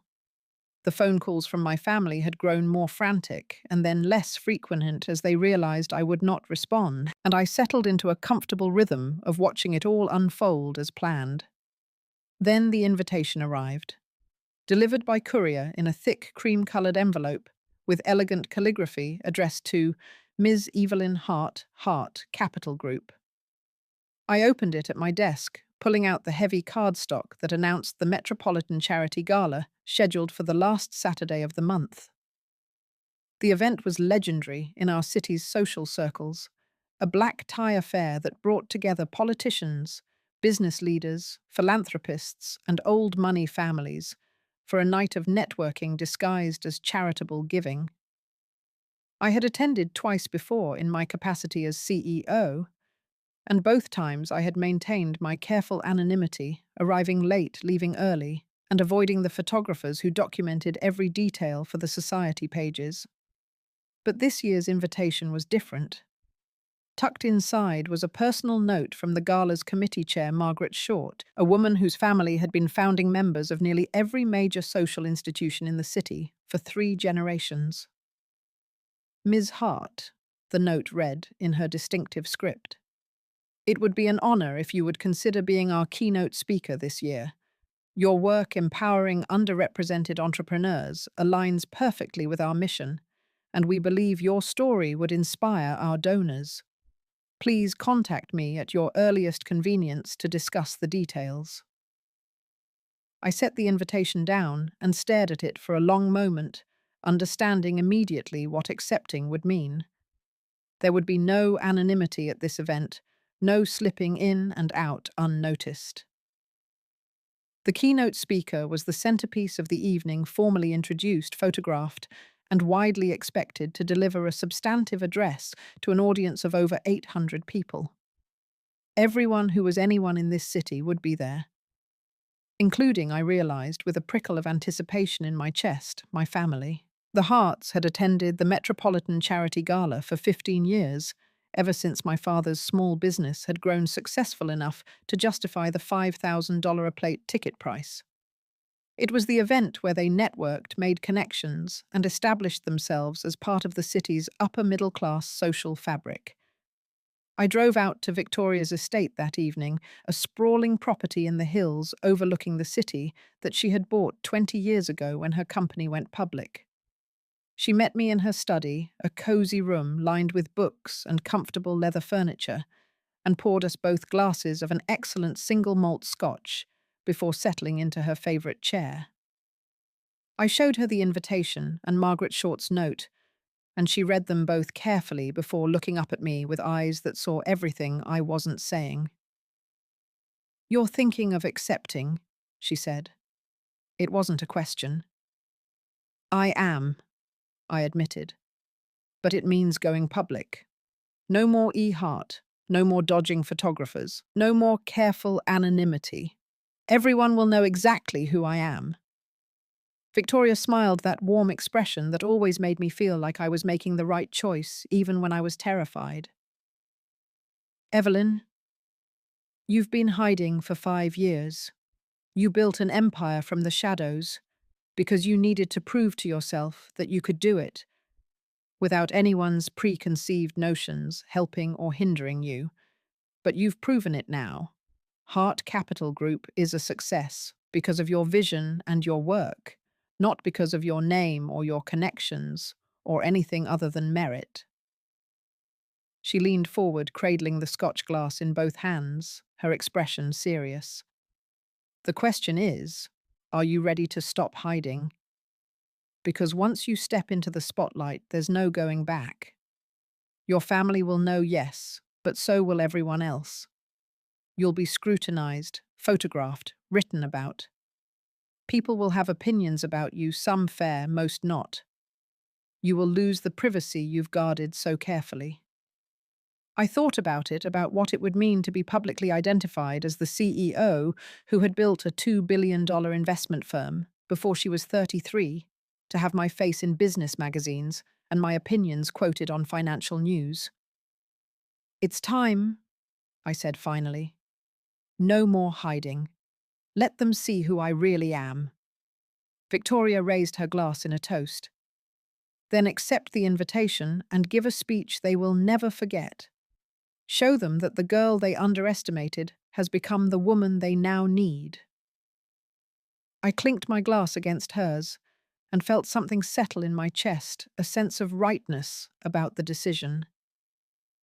The next day, I called Margaret Short and accepted the invitation to speak, working with her team over the next 2 weeks to finalize the details. The theme of the speech would be investing in the underestimated and how backing overlooked talent creates both profit and progress. The committee loved it, seeing it as perfectly aligned with their philanthropic mission, never knowing that for me, the topic was deeply personal. The programs were printed a week before the event. Elegant booklets listing the evening's schedule, the menu, the list of major donors, and featured prominently on the front page the announcement of the keynote speaker. I received my copy and studied it, seeing my professional identity laid out in black and white for the first time in a context my family would encounter. Keynote Address by E. Hart, CEO, Hart Capital Group. Investing in the underestimated.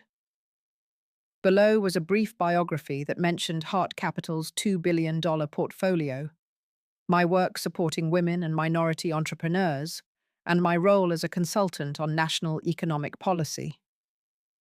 I knew from Marcus Shen's intelligence network that my parents had received their gala invitations 3 weeks ago and had already purchased their tickets, excited to attend the city's premier social event, as they did every year. Chloe and Marcos had also planned to attend before Wellington Corp's financial situation worsened, but they had recently sold their tickets, unable to justify the expense in the face of their mounting debts.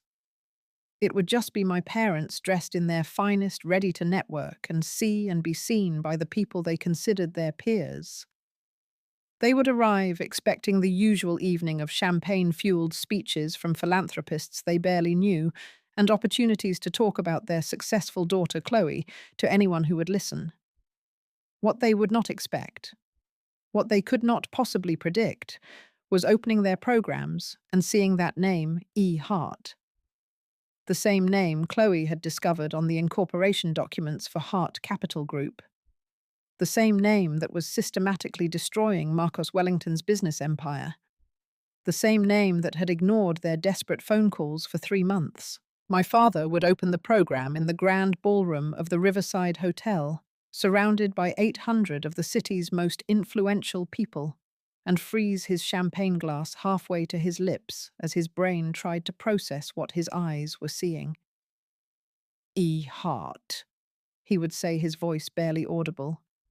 That's the same name as... But he wouldn't be able to finish the sentence, because to finish it would mean accepting a reality he had spent 3 months trying to deny. I arrived at the Riverside Hotel hours before the gala was scheduled to begin, using the private entrance Margaret Short had arranged for keynote speakers. My stylist had spent 3 hours transforming me that afternoon, and the woman who looked back at me from the mirror in the hotel's VIP preparation suite was someone I barely recognized. The dress was a custom Valentino in a deep emerald silk that moved like water tailored perfectly to emphasize a silhouette I had earned through years of disciplined gym sessions, something my family had never witnessed. My hair was swept up into an intricate style that showcased the diamond earrings Victoria had insisted on lending me, and my makeup was flawless. Enhancing features I had been told in childhood weren't pretty enough to make a difference. Victoria arrived shortly after me, dressed in her signature elegant style, and circled me slowly, nodding with satisfaction. "You look like power personified," she said simply. "Stunning." I looked at my reflection one more time, adjusting an earring that didn't need adjusting. "Terrified," I admitted, but ready. She squeezed my hand, and we went over my speech one last time. Though I had already memorized every word weeks ago, the theme was professional, focused on investment strategy and social impact. But woven throughout were personal truths that anyone paying attention would recognize as autobiography, disguised as business philosophy. In the grand ballroom, my parents arrived punctually. According to the text updates Marcus Shen was sending me from his position on the security detail. He described them entering in formal attire, my mother in an expensive but not quite couture gown, my father in a rented tuxedo that fit him reasonably well. They were greeted by acquaintances, accepted champagne from passing waiters, and circulated through the crowd with the practiced ease of people who had been to enough of these events to feel comfortable, if not fully integrated. I had specifically asked Marcus if they had opened their programs yet, and he confirmed that my father had, and that the colour had drained from his face so dramatically that my mother had asked if he was feeling unwell. What did surprise me was learning that Chloe had come after all, apparently having borrowed money from our parents to buy a last-minute ticket. She had arrived separately from them, likely not wanting to explain why Marcos wasn't with her, and had positioned herself near the back of the ballroom, where she could observe without being too conspicuous. I wondered if she had come with the intention of confronting me, or if she simply couldn't resist attending the city's most prestigious social event, despite her financial situation. Either way, the presence of all 3 of them made this moment even more perfect than I had hoped. The gala proceeded at the usual pace for events like this. Cocktails and networking, followed by a dinner served at elaborately decorated tables, with a string quartet playing softly in the background. I remained in the VIP area, as speakers traditionally do, watching the crowd on a discreet monitor as I finished my meal and reviewed my notes one last time. I could see my parents at their table, both looking shell-shocked, speaking to each other in what looked like urgent whispers, barely touching their food. The people seated with them kept trying to engage them in conversation, clearly confused by their distraction. Finally, after dessert was cleared and coffee was served, Margaret Short took the stage. She was a striking presence, even in her 70s, her white hair perfectly coiffed, her voice carrying an authority earned through decades of leading charitable organizations. She spoke briefly about the gala's mission, thanked the major donors, and then her tone shifted to something warmer, more personal. Tonight we have the privilege of hearing from one of this generation's most remarkable business leaders.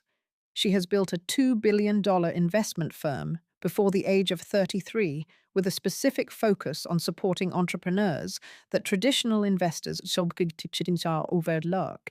Her work has created thousands of jobs, launched hundreds of successful companies, and proven that investing in underestimated talent is not only morally right, but incredibly profitable.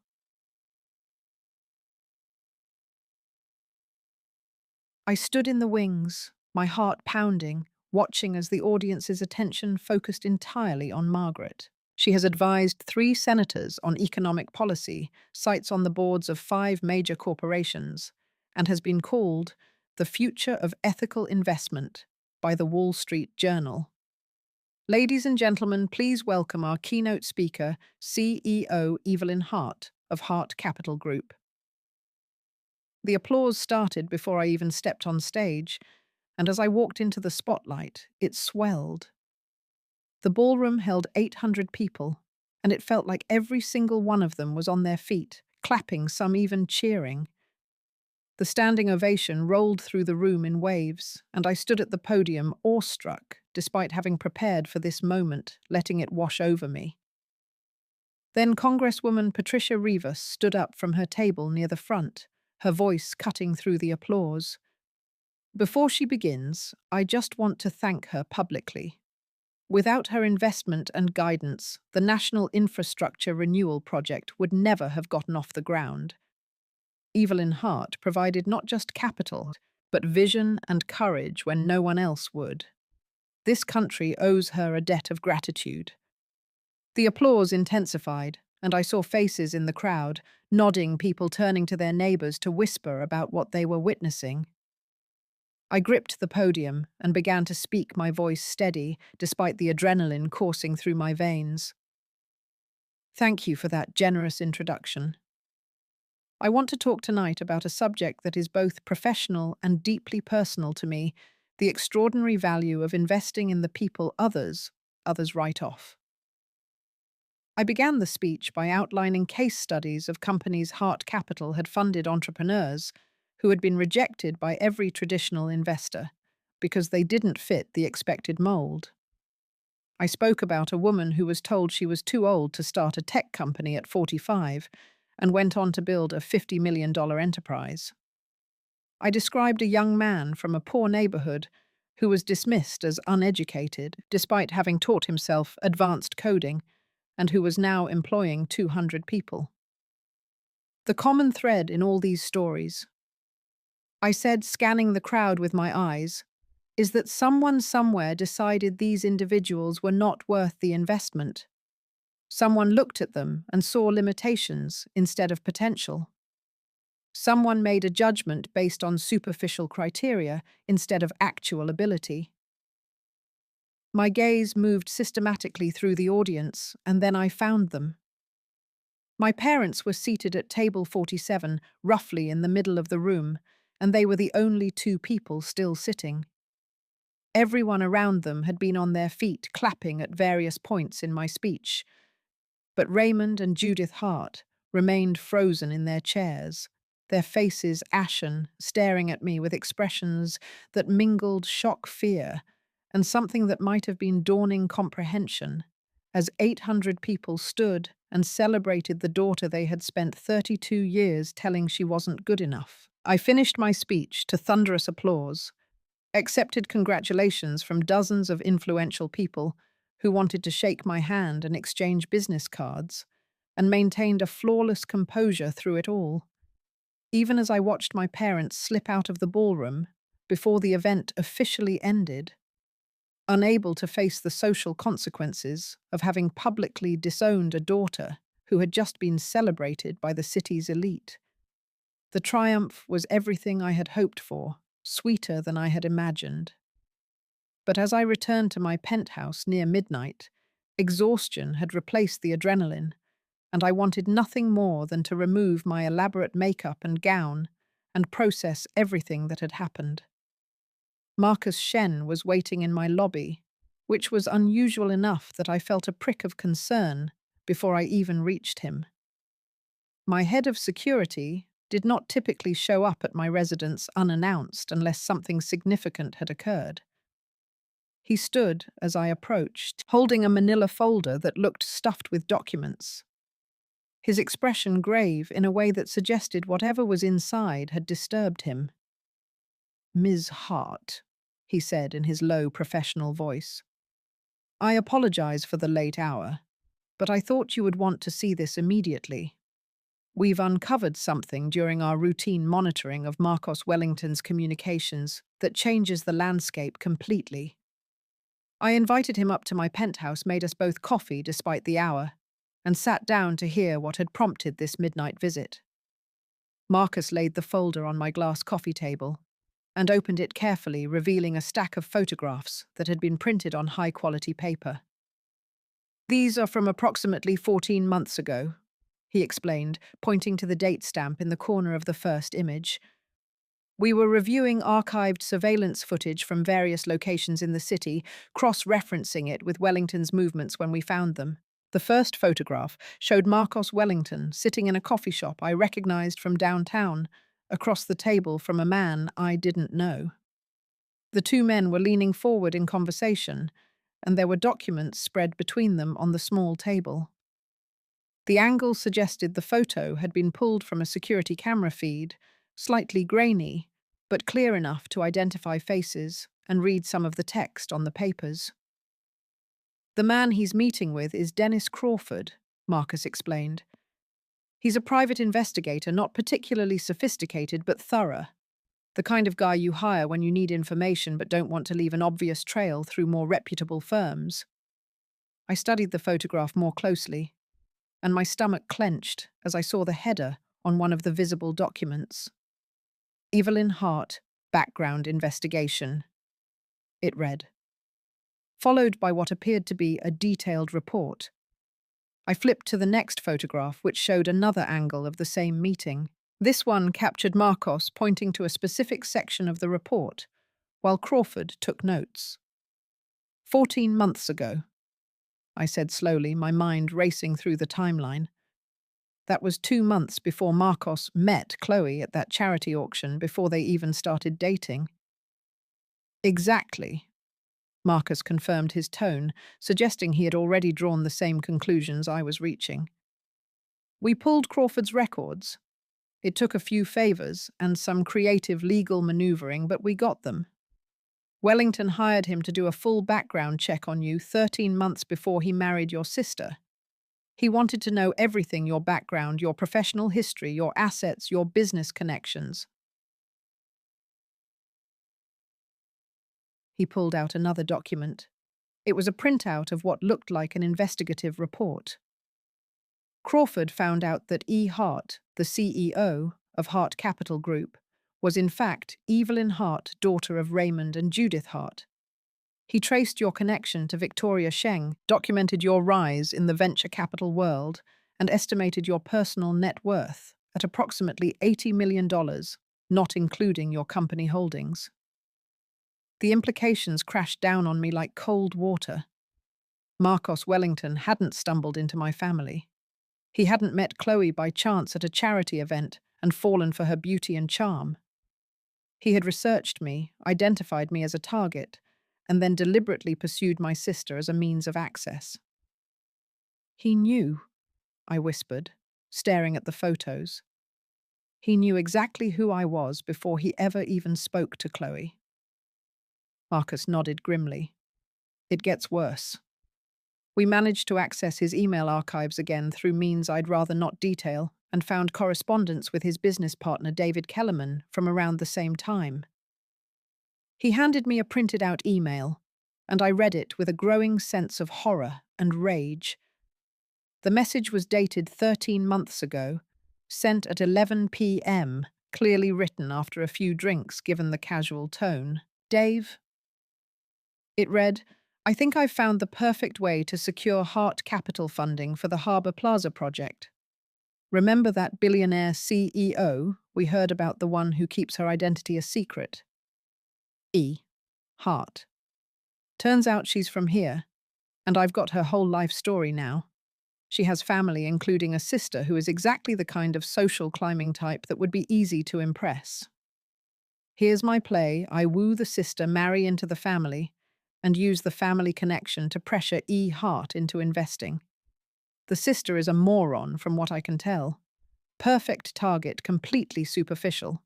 She'll never suspect I'm using her to get to her sister. And once I'm family, Hart will have to at least consider our proposal seriously.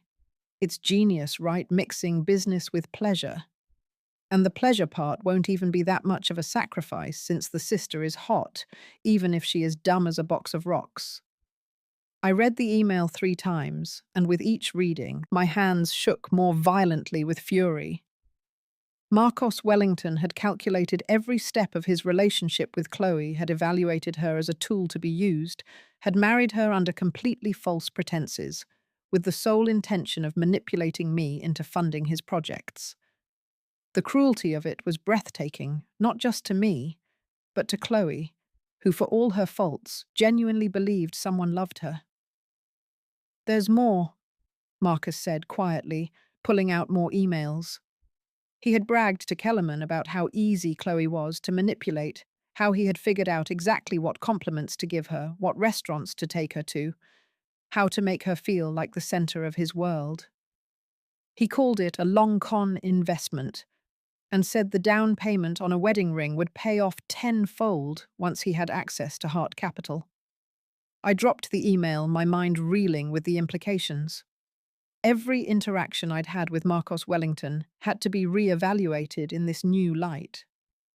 His presence at the wedding, his behavior toward me, his company's aggressive pursuit of Hart Capital investment, even the way he had looked at me at the reception with that calculating expression.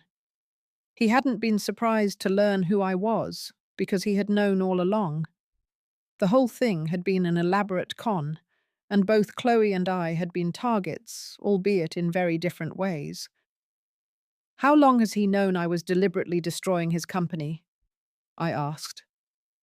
Marcus hesitated before answering. Based on our analysis of his recent communications, we think he figured it out about 3 weeks ago. But here's the interesting part. He hasn't told Chloe the whole truth. She still doesn't know he married her specifically to get to you. She thinks he loves her, or at least she did until recently. I stood up and walked to the floor-to-ceiling windows, staring out at the city lights as my thoughts spun. The satisfaction I had felt at the gala that night had evaporated, replaced by a cold calculation of what to do with this information. Marcos Wellington wasn't just a casualty of my revenge against my family. He was the architect of his own downfall, the manipulator who had used my sister as a pawn in a scheme to exploit me. The last line of the email burned in my memory, his casual dismissal of Chloe as too stupid to recognize she was being used. I think I've found the perfect way to secure Hart Capital funding, marry into the family. The sister is a moron. She'll never suspect.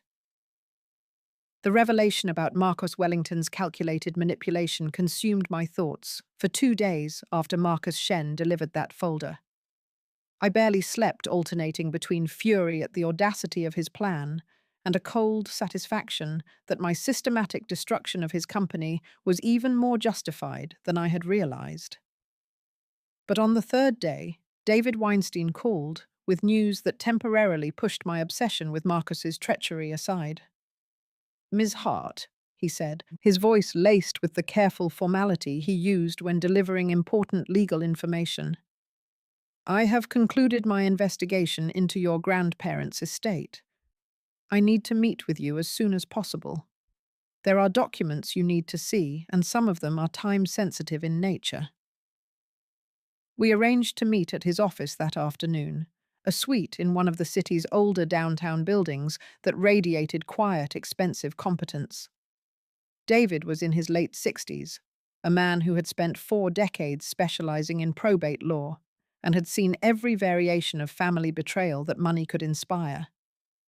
He greeted me with his usual understated professionalism, but I noticed the tension in his shoulders, the way his eyes kept flicking to a safe in the corner of his office. "Before we discuss the findings," he said, pulling a leather-bound folder from his desk, "there is something your grandmother left with me personally. I was instructed to hold it until you turned 30 and to deliver it directly to you with no intermediaries."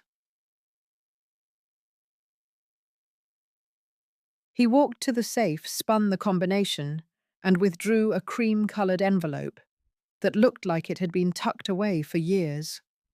The paper was thick and expensive, and on the front, in my grandmother's distinctive script, were the words, "To be opened by Evelyn Hart."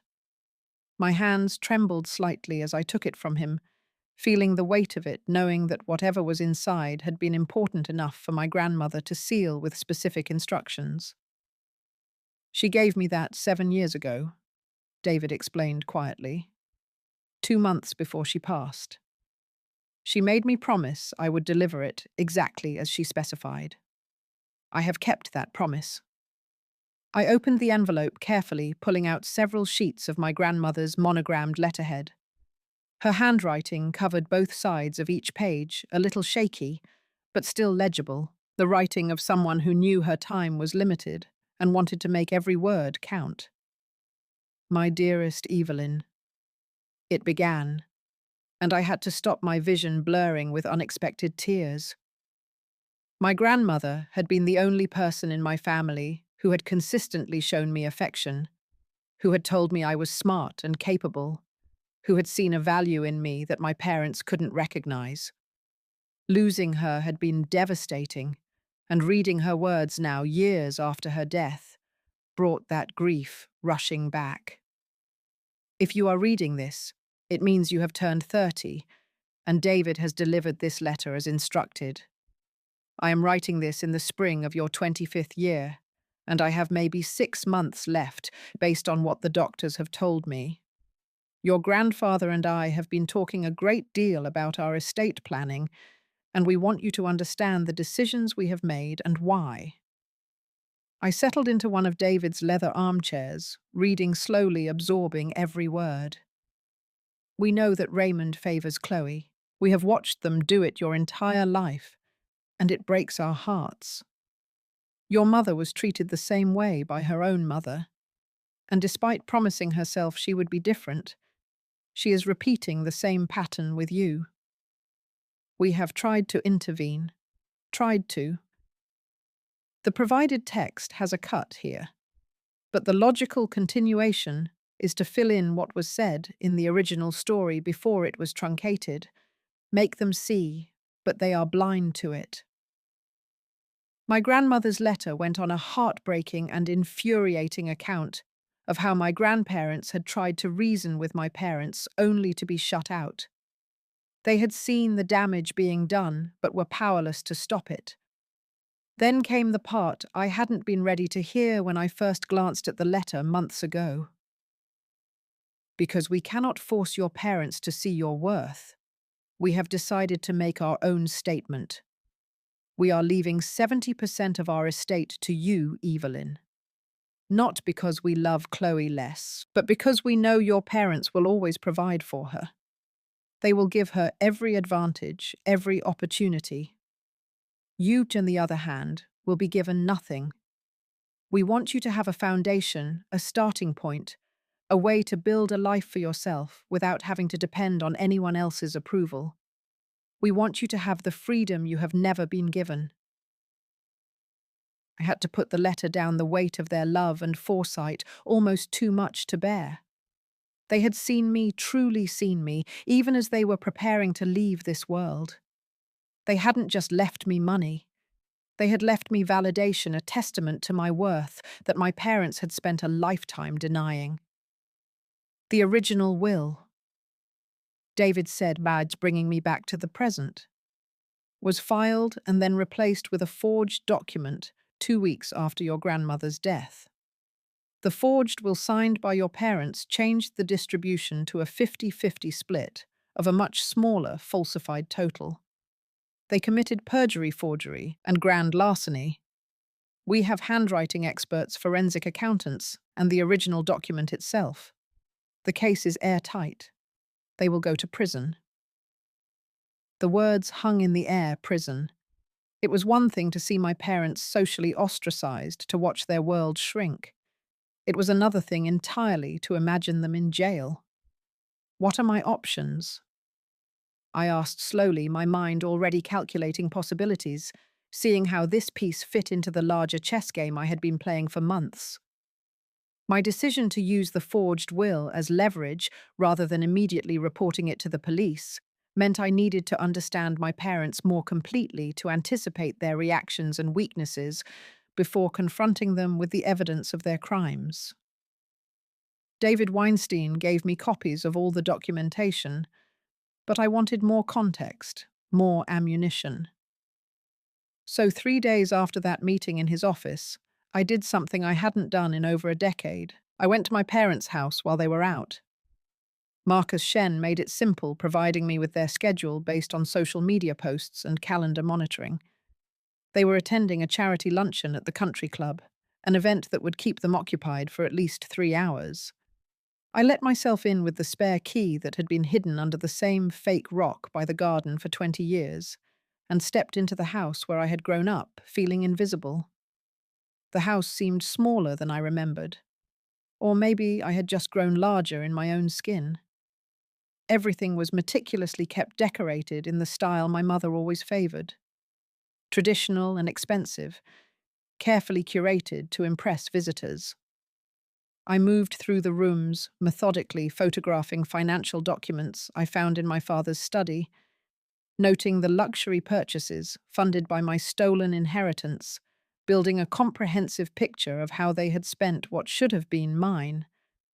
But it was in my mother's office, a small room off the master bedroom she used for household affairs, and her various social committee responsibilities, that I found something unexpected. On a bookshelf behind some photo albums, pushed to the very back and clearly untouched for years, was a stack of old leather-bound diaries. I took them down without much thought, more curious than purposeful, and opened the first one. The handwriting was my mother's, but younger, less controlled, the script of someone writing quickly to purge thoughts rather than craft something to be read by others. The first entry was dated 36 years ago, when my mother would have been 16. Sarah got asked to spring formal by Tommy Henderson, it read. Mother spent an hour telling me how beautiful Sarah looked in her new dress, how lucky she was to be so naturally pretty. Then she looked at me and said, "Well, Judith, not everyone can be the belle of the ball. You'll find someone who appreciates a plain girl eventually." I stood there in my mother's office, holding a diary that should have remained private, and I felt something crack in my chest. The entry continued, detailing my teenage mother's pain, her description of watching her younger sister receive all of their mother's pride and attention while she was dismissed as the less attractive, less interesting daughter.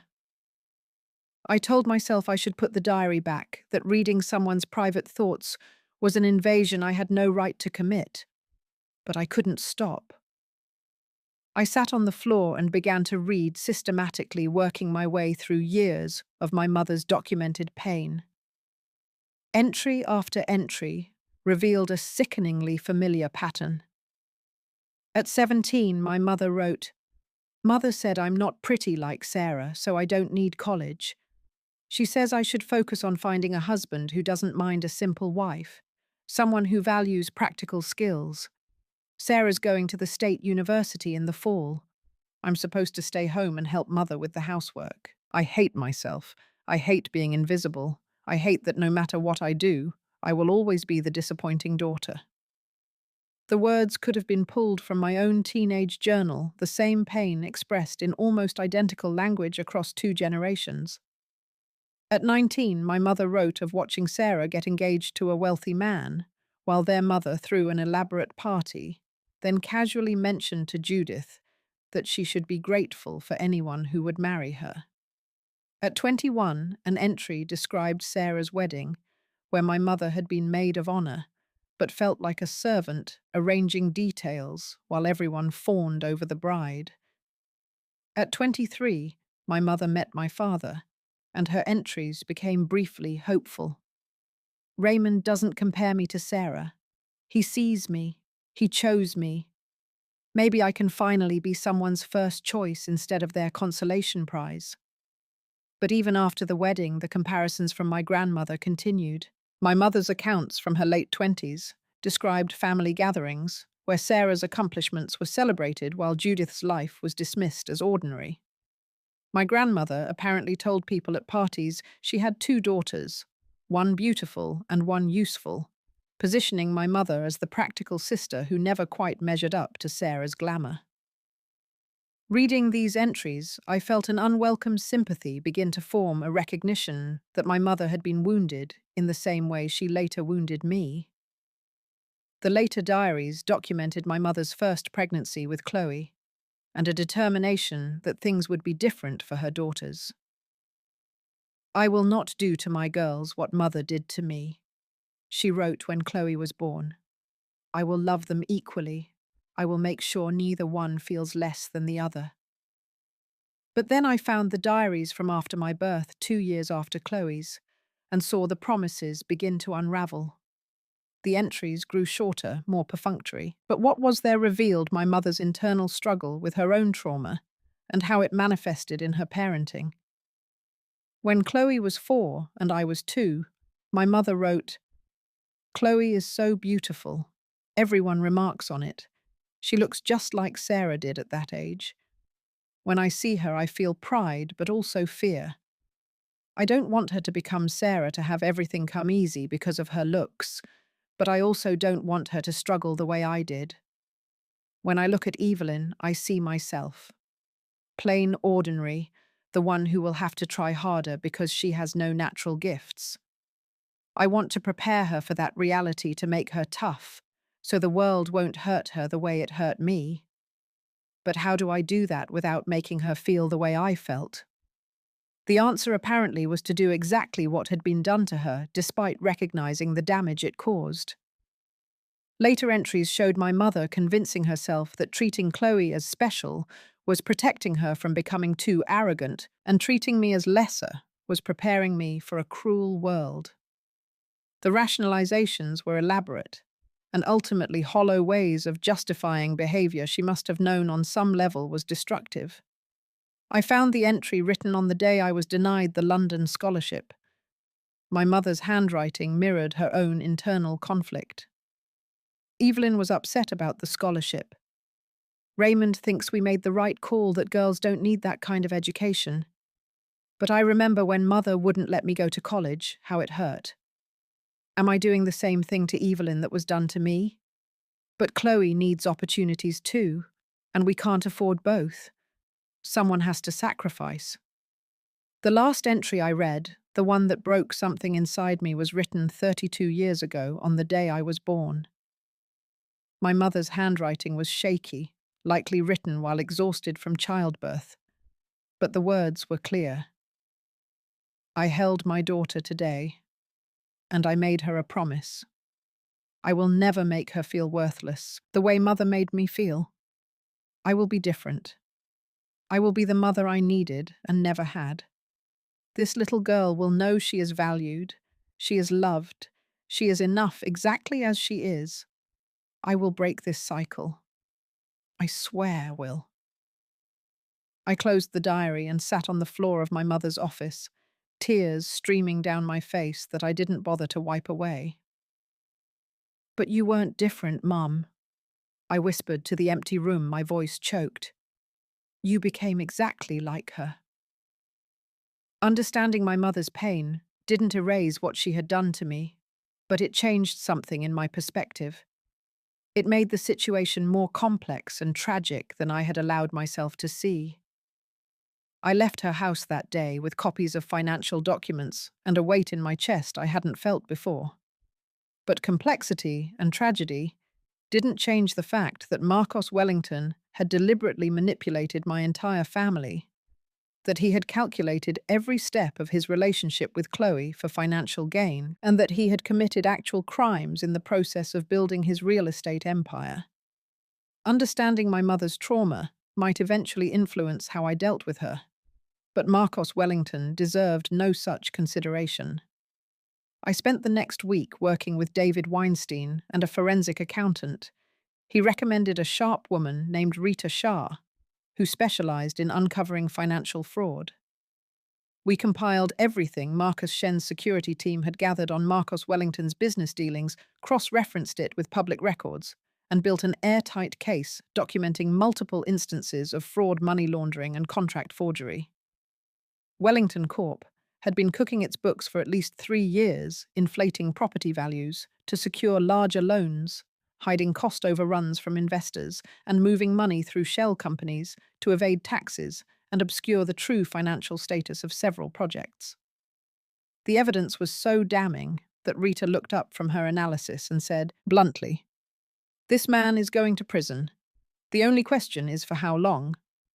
I had her prepare 2 packages of documentation, one for the FBI's Financial Crimes Division and one for the Securities and Exchange Commission, SEC, both anonymous but comprehensive enough that investigators would have everything they needed to build a case. David handled the submission through channels that protected my identity, using a secure drop system lawyers sometimes utilize in whistleblower cases. The packages were delivered on a Monday morning in the 5th month, and I waited to see how quickly federal investigators would act.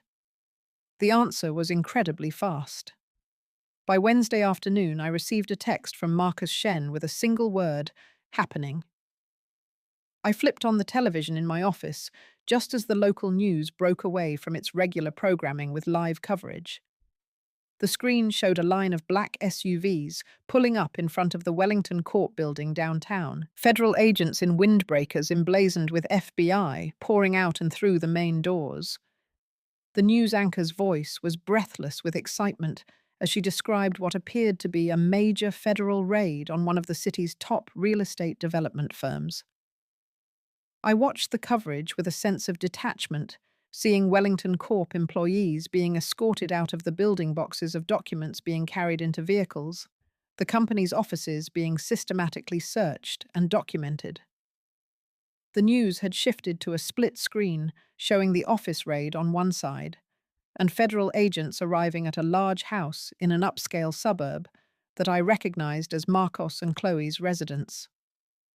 My sister answered the door in workout clothes, looking visibly confused, and the cameras captured her face transforming from bewilderment to horror as the agents presented a warrant and moved past her into the house. Then Marcos appeared, being led out in handcuffs, his expensive suit rumpled, his normally impeccable hair disheveled. The image of him being placed in the back of a federal vehicle as news helicopters circled overhead was broadcast live on every local channel and quickly picked up by national news networks. I watched him duck his head as the agents guided him into the car.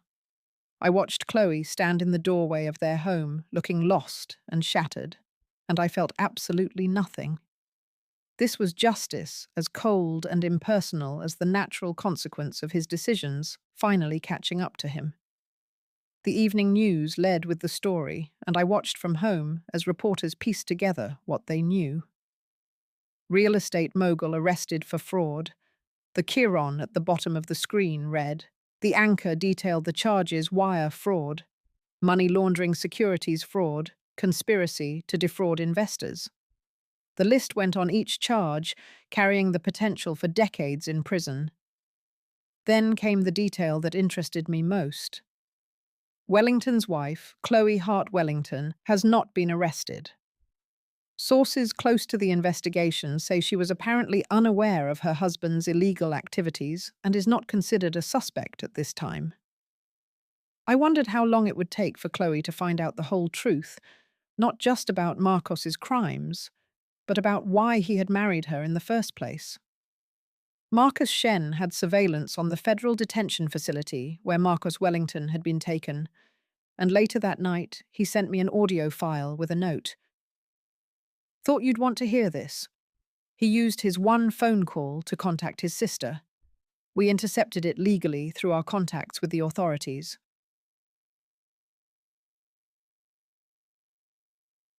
I hesitated before opening the file, knowing that whatever was on it would be painful, but curiosity and a sense of completeness won out.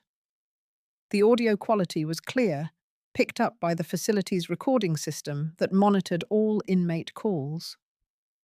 I heard the automated message announcing that this was a call from a federal detention center, then Marcos's voice thick with anger and stress. Chloe, I need you to listen carefully. I need you to call my lawyer, David Kellerman, and tell him to get down here immediately. And I need you to liquidate whatever assets you have access to. We're going to need money for bail and legal fees. Chloe's voice was raw from crying, breaking on almost every word. Marcos, what's happening? The news is saying you stole millions of dollars, that you've been committing fraud for years. They're saying our house could be seized, that everything we have could be evidence. I don't understand any of this. There was a long pause, and when Marcos spoke again, his voice had changed. The careful charm he had always used with her was gone completely, leaving only contempt and bitterness. Do you think I care about you? He said. And I heard Chloe's sharp intake of breath on the recording. Do you think I married you because I loved you? I married you to get to your sister, to get access to Hart Capital's money. I researched Evelyn for months, figured out the perfect angle. And you were that angle, the beautiful idiot sister who would be so flattered by a successful man's attentions that she'd never question why I was really interested. His laugh was bitter, devoid of any warmth. Turns out the idiot in the family was me. I should have known better than to go up against someone like Evelyn Hart. She was 10 steps ahead the whole time, and I walked right into her trap. But you were just as easy to manipulate as I thought you'd be. Congratulations, Chloe. You married a con man and never even suspected. The recording of Marcus's call ended with the sound of Chloe sobbing and the line going dead. I sat in the darkness of my penthouse listening to that audio file 3 times, and each repetition made me feel less victorious and more uneasy. Marcos Wellington was getting exactly what he deserved, but Chloe had not known about his plan. She had genuinely believed someone loved her, had built her life around that belief, and was now discovering that the foundation was rotten from the start. I had expected to feel satisfaction at her pain, some sense of cosmic justice being served. But instead, I felt something close to exhaustion, mixed with an emotion I didn't want to examine too closely. Sarah buzzed me at work 2 days after Marcus's arrest, her voice carrying that peculiar tension she used when delivering news she knew I wouldn't like. Ms. Hart, your sister is in the lobby. She doesn't have an appointment, and I told her you're in meetings all afternoon, but she's insisting she has to see you. She's quite distraught. I glanced at my schedule, which was indeed filled with legitimate meetings, and considered having security escort Chloe out. But something in Sarah's tone, a note of genuine concern rather than annoyance, made me reconsider. Give me 10 minutes to wrap up this call, then send her up. When Chloe walked into my office, I almost didn't recognize her. The woman who had screamed at me weeks ago about being a lucky security guard had been polished and put together despite her anger still maintaining the glossy exterior that had been her armor her whole life. The person who stood in my doorway now looked like she had been hollowed out from the inside. Her hair was pulled back in a messy ponytail, her face devoid of makeup except for the mascara that streaked her cheeks in dark smudges she hadn't bothered to wipe away. She was wearing jeans and a baggy sweater, clothes I had never seen her in before, as if she had grabbed whatever was closest without a thought to appearance. Her eyes were red and swollen from crying, and she carried herself like someone who might shatter if touched. She didn't wait for me to invite her to sit, but sank into one of the chairs in front of my desk and stared at her hands as they twisted in her lap. "I heard the recording," she said. Her voice a raw rasp. "Marcos's lawyer played it for me yesterday. He thought I should know what Marcos said about me, about us, about why he married me. He said I needed to understand that Marcos might try to use me as a scapegoat for his crimes, that I should be prepared." She looked up at me, and the devastation in her eyes was so complete, I had to look away. "Did you know before you started destroying his company? Did you know he only married me to get to you?" I thought about lying about softening the truth, but we were past that. "I found out about a month ago. My security team uncovered the background check he did on me before he ever met you and the emails where he bragged about the plan to his partner." Chloe let out a sound that was half laugh, half sob.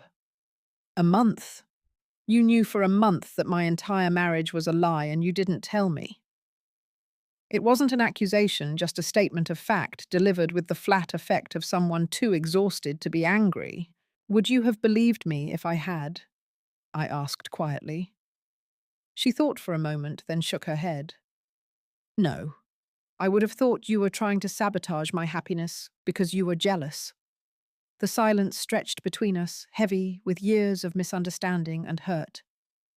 Chloe wiped at her face with the sleeve of her sweater, a gesture so unlike her usual careful composure that it underscored how completely her world had fallen apart. "He controlled everything," she said, finally her voice barely a whisper. I didn't realize it at the time because it was all so gradual, so careful. He'd comment that certain clothes made me look less elegant, so I'd stop wearing them. He'd suggest that some of my friends were socially beneath us, so I drifted away from them. He curated my schedule, decided which events we'd go to, which couples we'd socialize with. I thought he was helping me become more sophisticated, more worthy of his success. She pulled her knees up to her chest, curling into a ball in my office chair, like a child seeking comfort. "I wanted to go back to school, you know. I wanted to study fashion design. I've been sketching since I was a teenager. I have notebooks full of ideas. But Marcos said it would be embarrassing for his wife to be taking classes with kids half her age, that I should focus on supporting his career instead of indulging in childish hobbies. So I did. I became the perfect corporate wife, hosting dinner parties and attending charity events, and making sure I looked good enough to be a credit to him. I buried everything I actually wanted because I thought that's what love required. I knew Chloe was into fashion. She had spent a lifetime shopping and coordinating outfits. But I never knew she wanted to design, that she had creative aspirations. Our parents had dismissed in the same way they had dismissed my academic ones. "Did Mum and Dad know you wanted to study design?" I asked. Chloe nodded, fresh tears spilling down her face. "I told them when I was 18. Dad laughed and said I should focus on my looks while I had them, that pretty girls don't need careers. Mum said design school was a waste of money when I could just marry well and buy whatever clothes I wanted. They never took it seriously. They never took anything I wanted seriously unless it fit into their image of who I was supposed to be." She uncurled slightly, looking at me with an expression I had never seen on her face, something raw and honest that stripped away all pretense. "I never wanted to be the golden child, Evie. I know you think I loved every minute of the attention, but I didn't. I was their trophy, the proof that they had raised someone perfect. Every compliment about my looks came with pressure to maintain those looks. Every celebration of my achievements came with the expectation that I would achieve even more. I couldn't fail. I couldn't be average. I couldn't have a bad day or make a mistake without disappointing them. At least you had freedom. You could dress how you wanted, pursue what interested you, disappear into your own life. I was on display all the time. The comparison was so absurd, so far from my experience of being rejected and diminished, that I felt a flash of anger before understanding tempered it. She'd been trapped in a gilded cage while I had been left out in the cold, and neither situation had been healthy or fair. "Chloe," I said carefully, "I wasn't free. I was neglected. I had a family that made me feel worthless every single day of my life. You got attention even if it came with pressure. I got nothing." She nodded, accepting the correction. "You're right. I'm not saying my experience was worse than yours. I'm just saying neither of us got what we actually needed. They just broke us in different ways." She looked at me then with hollow eyes that had seen too much truth too quickly, her face stripped of all the beauty that had defined her value to everyone else. "I know you hate me," she managed, "but I need you to know that I envied you. You were allowed to be invisible. I was never allowed to be real."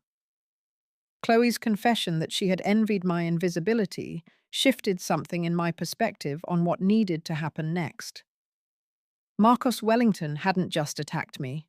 He had weaponized our family's dysfunction, and our parents had unknowingly handed him the tools.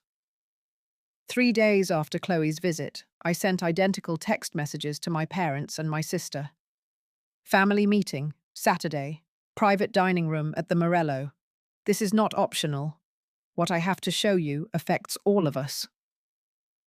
They arrived looking anxious and diminished my parents, older and more haggard than I'd ever seen them. Chloe still hollow-eyed from her shattered marriage. I was already seated when they entered my laptop, positioned in front of me, connected to the large monitor the restaurant had set up. My father started to speak, but I held up a hand. "Sit. Don't talk. Just watch."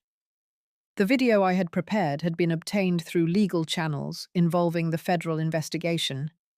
It showed Marcos in his office with his partner David Kellerman 8 months earlier. They were both relaxed, sipping whiskey, having what they thought was a private conversation. I pressed play. "So the wedding's set for June," Marcos said, leaning back in his chair. "Chloe's already picked out the dress, spent a fortune. She's so excited to become Mrs. Wellington, it's almost sad." Kellerman chuckled. "You really think this marriage scheme is going to work?" Marcos took a sip of whiskey. "She'll take the bait. The family dynamic is perfect. They treat Evelyn like garbage, so she stays distant. Meanwhile, Chloe is desperate for validation. I give her some attention, and she doesn't question a thing." I glanced at my family. My mother had a hand pressed to her mouth. My father's face was ashen. Chloe stared at the screen with a fixed intensity. "Here's the beautiful part," Marcos continued. "Chloe is just the key to unlock Evelyn. Once we're family, I have the perfect angle to pressure Heart Capital into investing. And if that doesn't work, the parents will pressure her. They're desperate for the social standing. As soon as we get the Heart Capital money, once the business is stable, I'll divorce the idiot and move on." Kellerman raised his glass. "You are a ruthless bastard. So she really has no idea." Marcos shook his head, smiling. "None. She thinks I'm in love with her. It's pathetic how easy it is to manipulate someone who's been told her whole life she's special because of her looks." I paused the video. Chloe had slumped forward, her head in her hands, her shoulders shaking. My father looked like he was going to be sick. My mother was crying softly. I let the silence hang in the room, letting the full weight of Marcus's manipulations sink in. When I spoke, my voice was cold and controlled. This man targeted our entire family. He researched me for months, identified our dysfunctional dynamics, and exploited them perfectly. He married Chloe not because he loved her, but because he saw her as a tool. I looked at each of them in turn. And you handed her to him on a silver platter, by treating me like garbage. If you had loved me, if you had treated me like family, I might have warned you. I might have investigated him before he ever got close to Chloe. But you didn't. So I stayed away. And none of you were safe. The family meeting ended with my parents unable to speak. Chloe still sobbing, and me walking out without offering a word of comfort. In the weeks that followed, Rebecca Shen from American Profiles, one of the most watched news programs in the country, called with an offer. We've heard your story, Ms. Hart. We believe your experience could resonate with millions of women who have felt devalued by those who should have supported them most. Would you consider an interview? I discussed it with Victoria that night. Once you tell this story publicly, you can't take it back, she said. Your family will be exposed, scrutinized, judged by millions. But it may also be necessary for you and for all the other daughters who need to hear they are not alone. The interview was filmed in Manhattan during the 6th month. Rebecca Shen had a reputation for getting subjects to open up without sensationalizing their pain. After a few questions about Hart Capital Group's success, she pivoted. Evelyn, I want to talk about your background. Can you tell us about your family?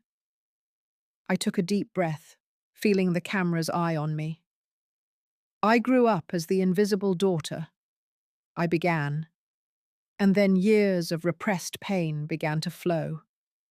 I described my childhood in Chloe's shadow, the constant comparisons, the denied scholarship, the explicit message from my parents that I wasn't worth investing in. Then I told her about the wedding. They seated you by the door and labeled you as security, Rebecca repeated. At your own sister's wedding. I nodded. I described the arrival of Victoria Sheng and 9 other powerful figures, the power shift that left my family speechless. It must have felt like revenge, she suggested. Yes, I admitted. But it's also sad because it took 10 billionaires to make my parents realize they might have misjudged me. I spoke about Victoria's role, the meeting at the bus station, this extraordinary woman who saw potential in a desperate 17-year-old. Victoria Sheng saved my life by showing me that being underestimated wasn't a death sentence. It was information I could use. I described the secret creation of Hart Capital Group, the strategic decision to hide my identity, proving that overlooked talent can outperform anyone's expectations. As we neared the end, Rebecca asked the question I knew was coming. Evelyn, after everything your parents did or failed to do, you forgive them? The studio was silent. I thought about the question for a long moment. I am trying to understand them, I said finally. I recently discovered that my mother suffered similar treatment from her own mother, that this pattern goes back generations. That knowledge doesn't excuse what they did to me, but it adds context. I paused, looking into the camera. Forgiveness. I'm not sure I'm there yet, but I am trying to turn the pain into something useful, to support others who have been told they weren't enough.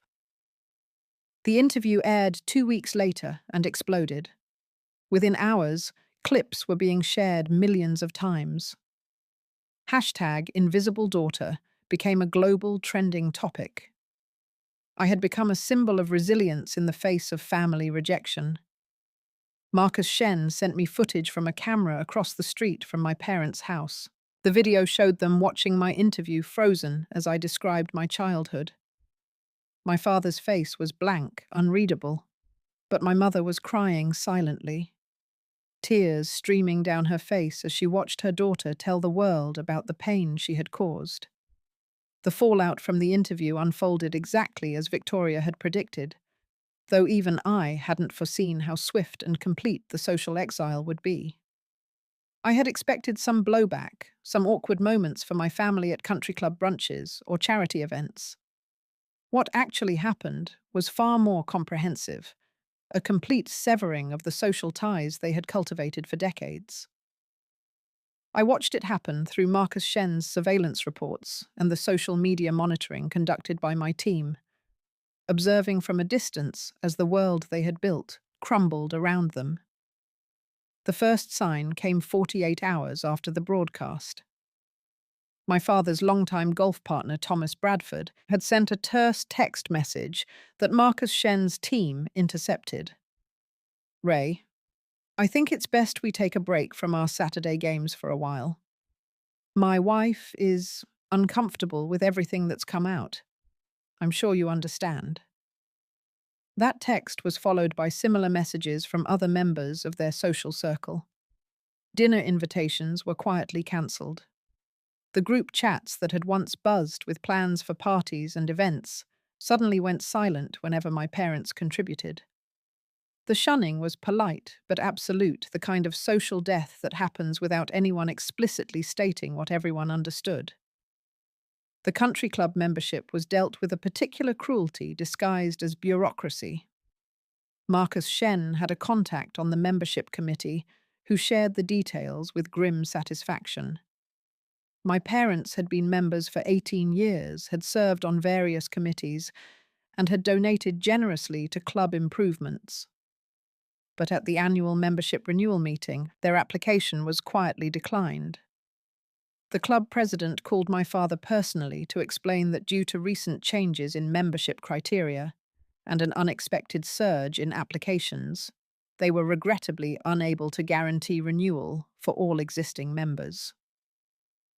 The waiting list for reinstatement, he added with false sympathy, is currently 3 years long. Everyone understood what that meant. The Hart family was no longer welcome among the city's respectable elite. My father's business suffered even more tangibly. Ray Hart and Associates was a small consulting firm that had built its client base largely through personal relationships and social connections. Those relationships evaporated in the weeks after the interview.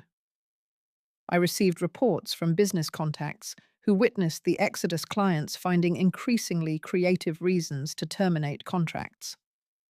One major account, representing nearly 20% of my father's annual revenue, had sent a formal letter citing concerns regarding alignment with our company's values on family and workplace culture.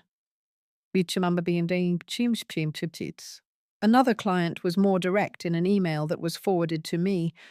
I cannot in good conscience continue a business relationship with someone who treated his own daughter the way you treated Evelyn.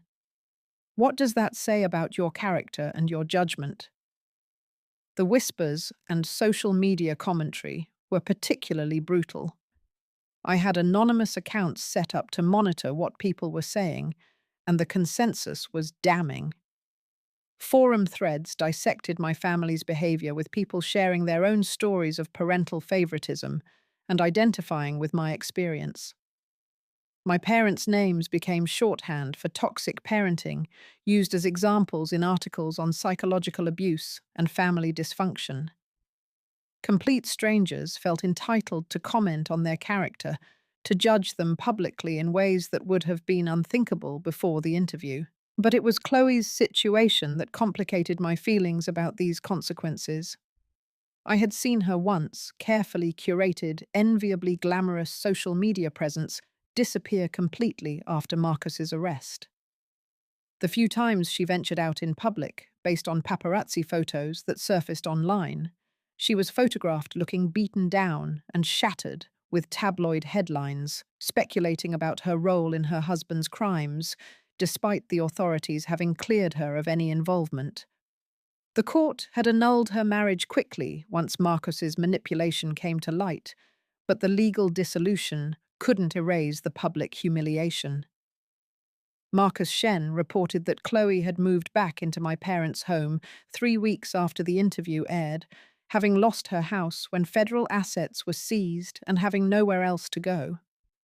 The image of Chloe, the former golden child living in a luxury home with a supposedly successful husband, now back in her childhood bedroom at the age of 30, unemployed and socially ostracized, should have felt just. Instead, it just felt sad. She had been a victim of Marcus Wellington as much as I had, just in a different way. And now she was paying the price for crimes she didn't commit and family dynamics she didn't create. The surveillance caught this sequence 3 different times over the course of an hour. My mother picking up the phone, pulling up what looked like my contact information, staring at it for long seconds, and then putting the phone back in its cradle without dialing. On the third attempt, the audio equipment was sensitive enough to pick up her whisper, barely audible but heartbreaking in its powerlessness. What would I even say?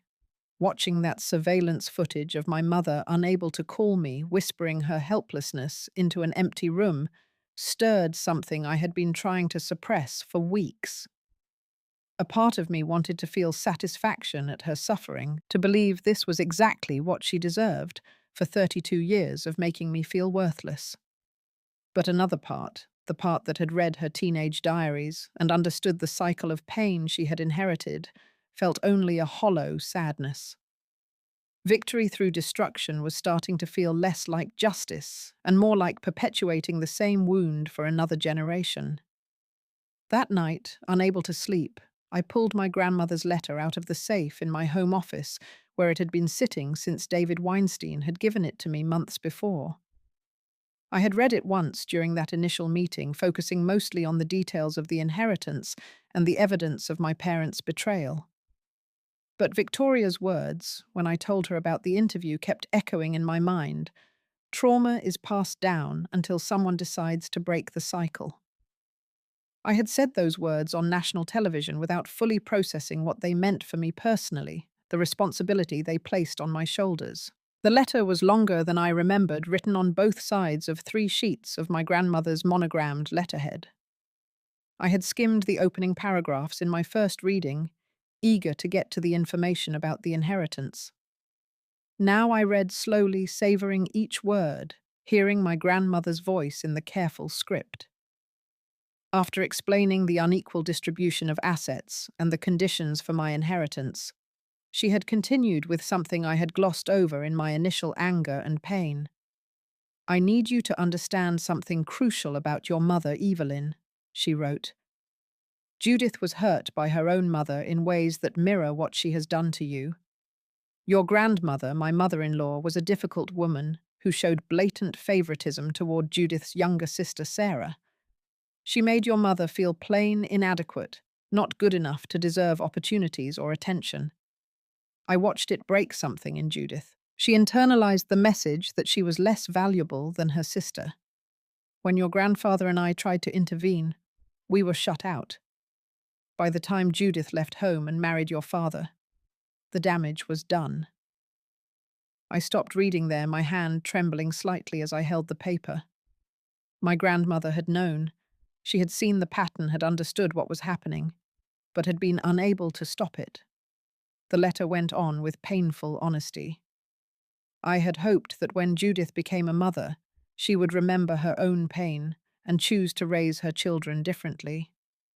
Your grandfather and I spoke to her about it when you were born, reminding her how damaging the favoritism had been in her childhood. She swore she would never repeat those mistakes. But trauma does not simply disappear because we wish it away. It embeds itself in the way we see the world, the way we react to stress, the way we unconsciously recreate family patterns, even as we consciously reject them." The next paragraph was the hardest to read, my grandmother's words, cutting through my justifications and forcing me to see the bigger picture.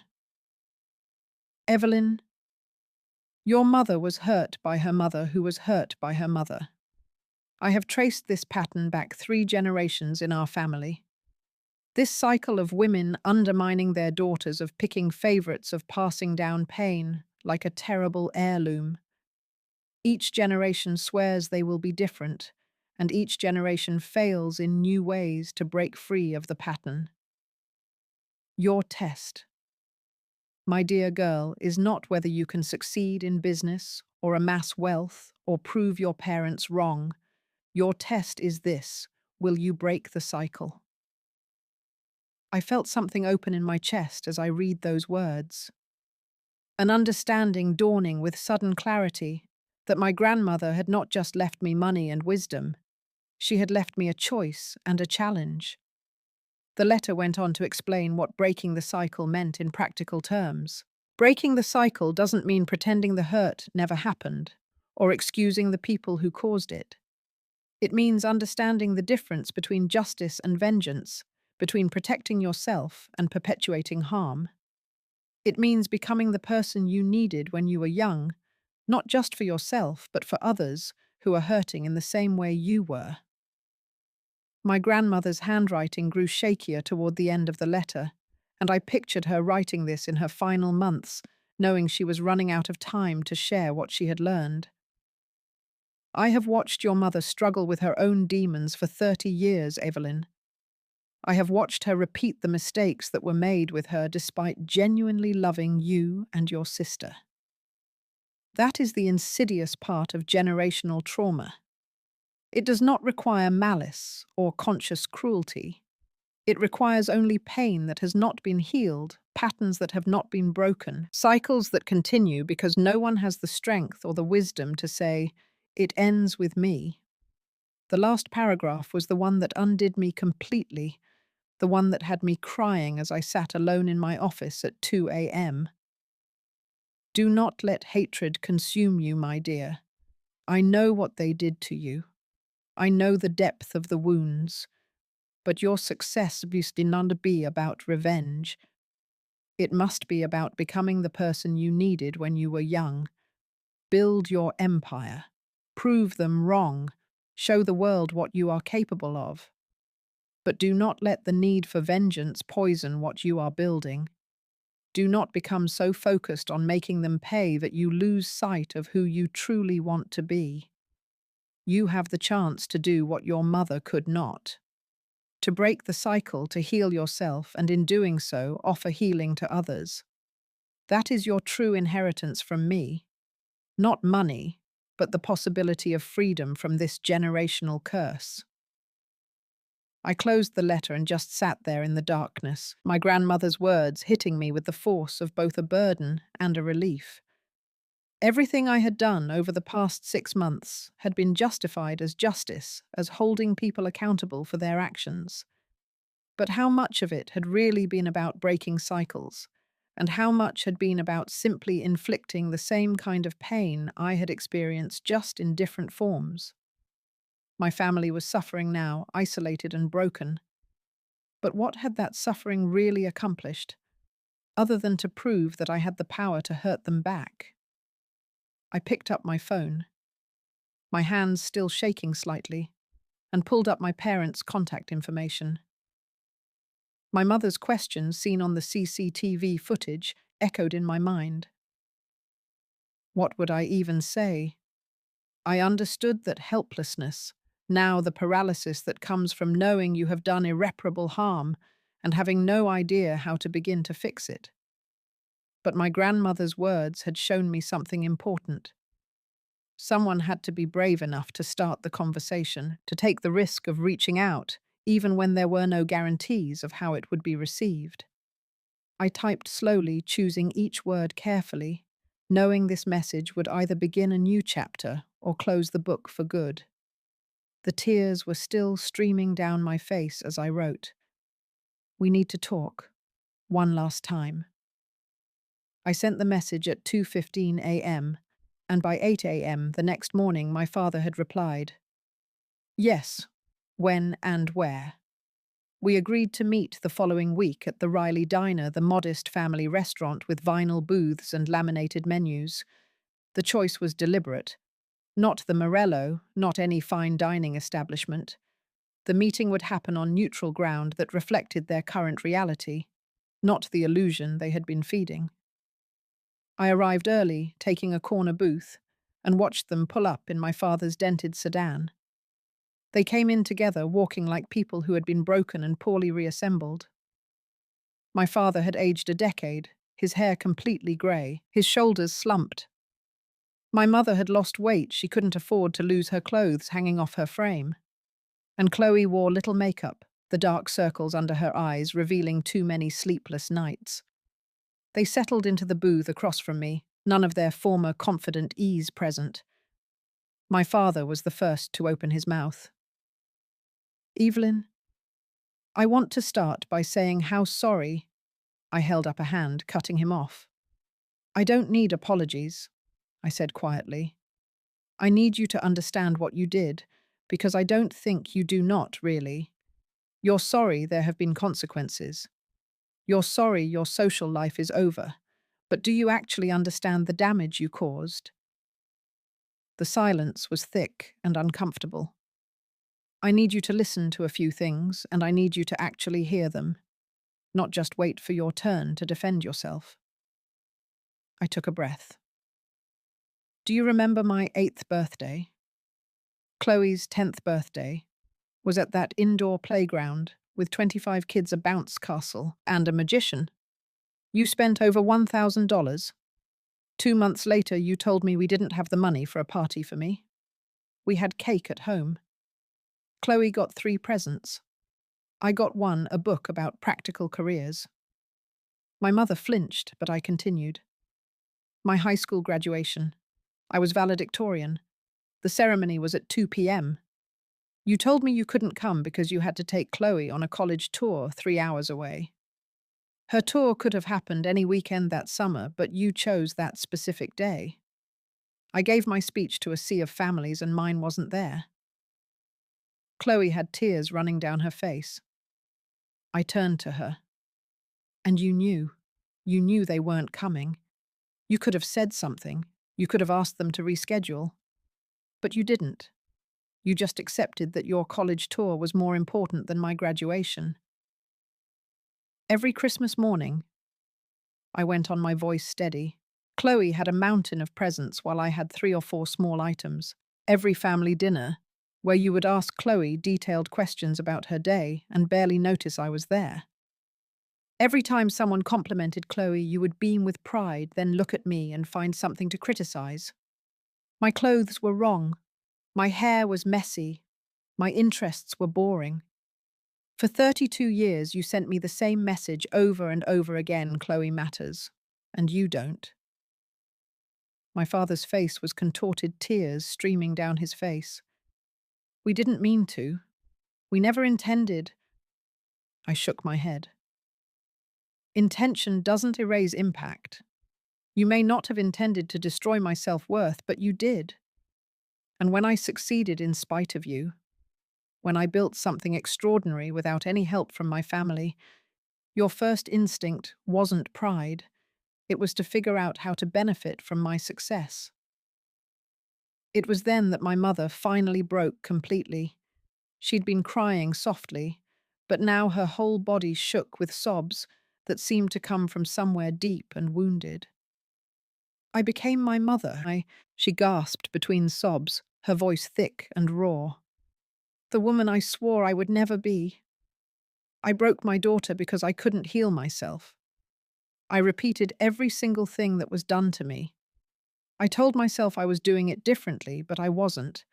I was just making up new excuses for the same cruelty." She looked up at me, then her eyes, devastated and pleading, her carefully maintained composure completely shattered. "Can you ever forgive me?" My mother's question hung in the air between us, raw and desperate. "Can you ever forgive me, too?" I had spent months imagining this moment, rehearsing various responses that ranged from cold rejection to cautious acceptance. But sitting across from them now, seeing the genuine devastation on their faces, I found that none of my rehearsed answers fit. "I don't know," I answered finally, my voice steady but not unkind. "But I didn't call you here for forgiveness. I called you here because we need to set the terms for moving forward, whether that leads to reconciliation or not."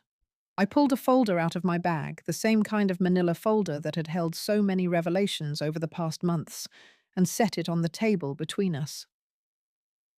I have proof that you forged my grandparents' will and stole $4.2 million of my inheritance.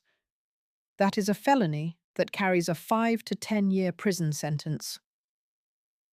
My father went even paler, if that was possible, and my mother's hands began to shake. I could turn this evidence over to the district attorney tomorrow. I have every legal right to, and honestly part of me wants to.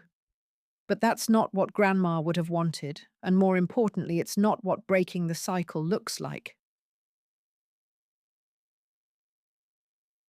I opened the folder and slid a document across to them. These are my terms. First, you will write a public statement acknowledging the favoritism and emotional neglect I experienced growing up. It doesn't have to be long or overly detailed, but it has to be honest. You will post it on your social media accounts and send it to the local newspaper. You will own what you did instead of hiding from it. Chloe nodded immediately, but my parents looked shaken.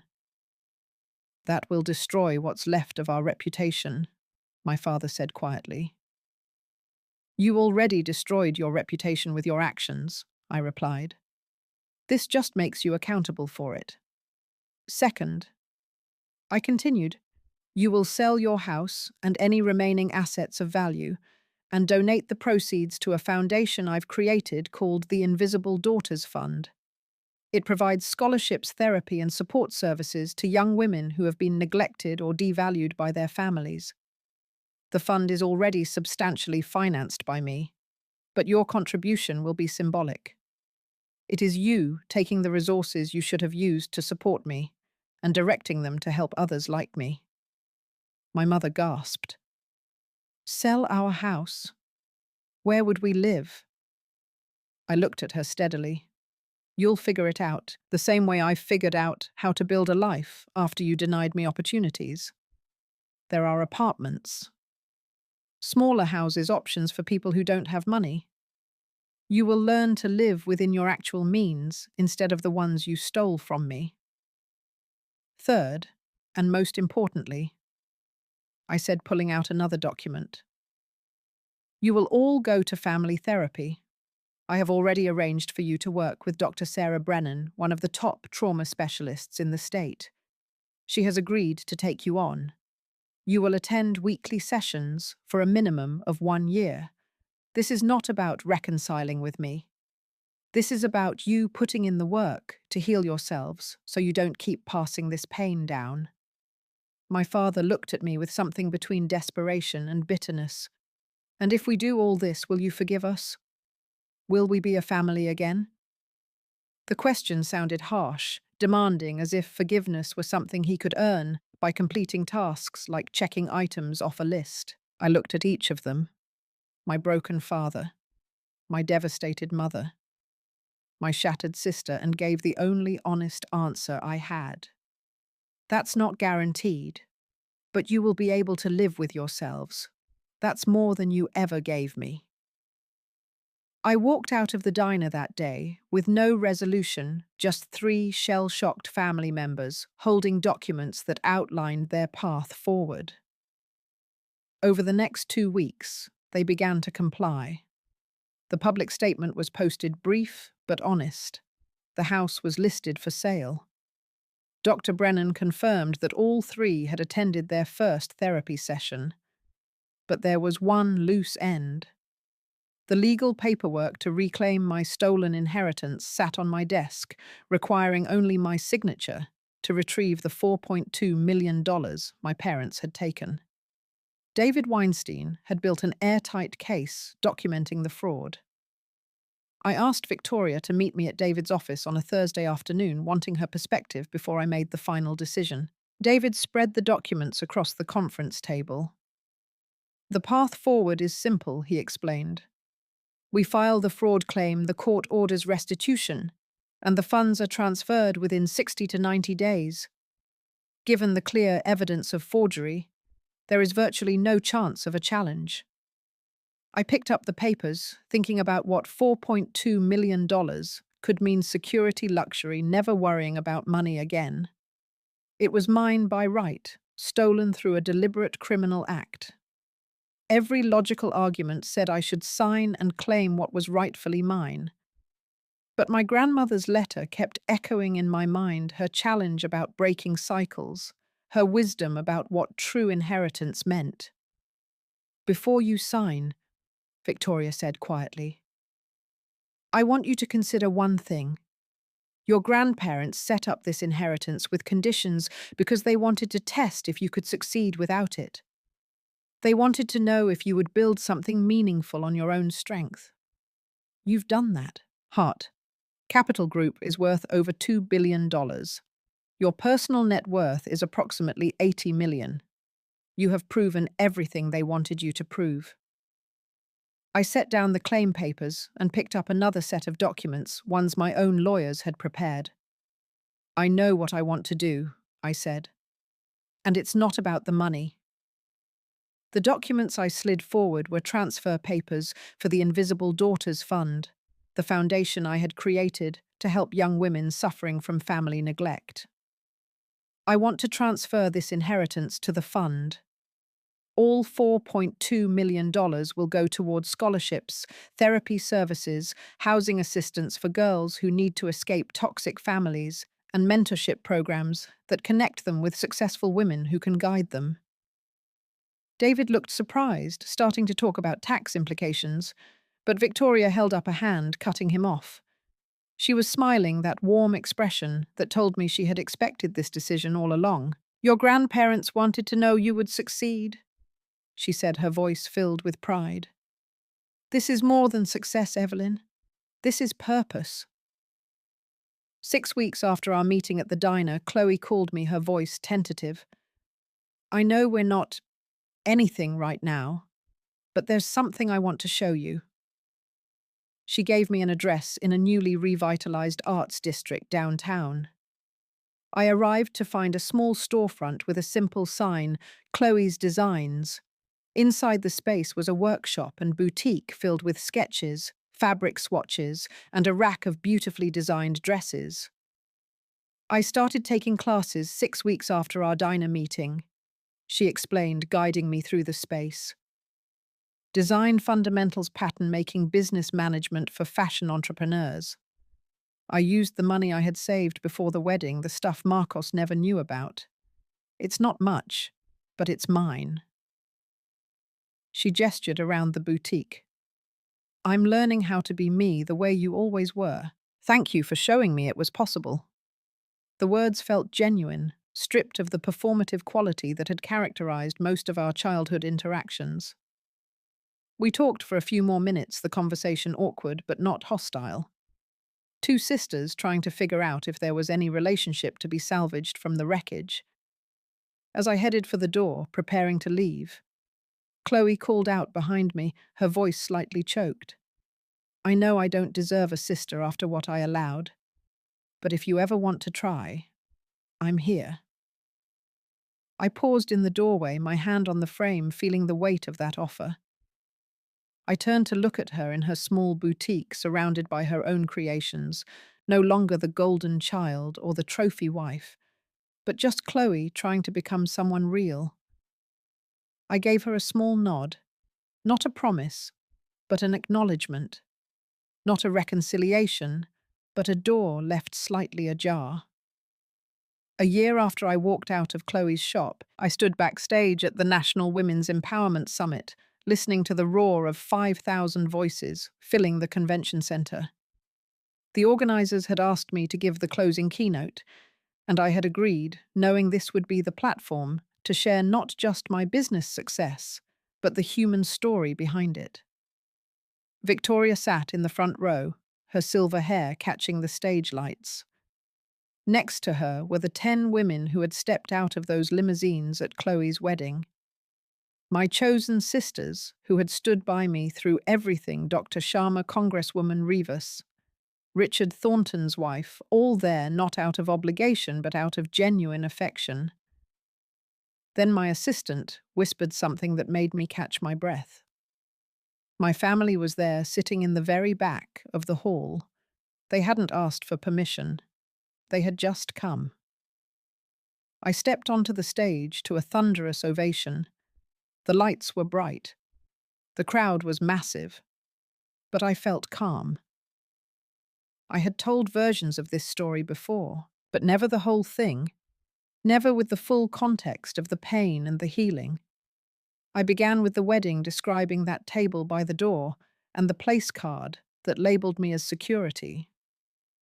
I heard gasps from the audience, murmurs of recognition from women who had experienced their own versions of our family rejection.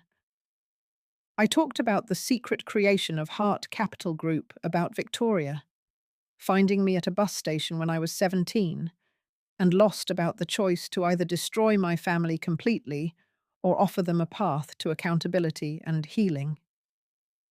I talked about finding my mother's diaries and understanding generational trauma, about Marcos Wellington's manipulation, about Chloe's transformation.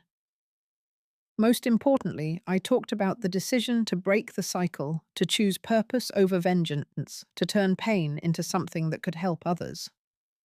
As I reached my conclusion, I looked out at that vast audience and spoke directly to every woman who had ever felt invisible. Family is not just blood.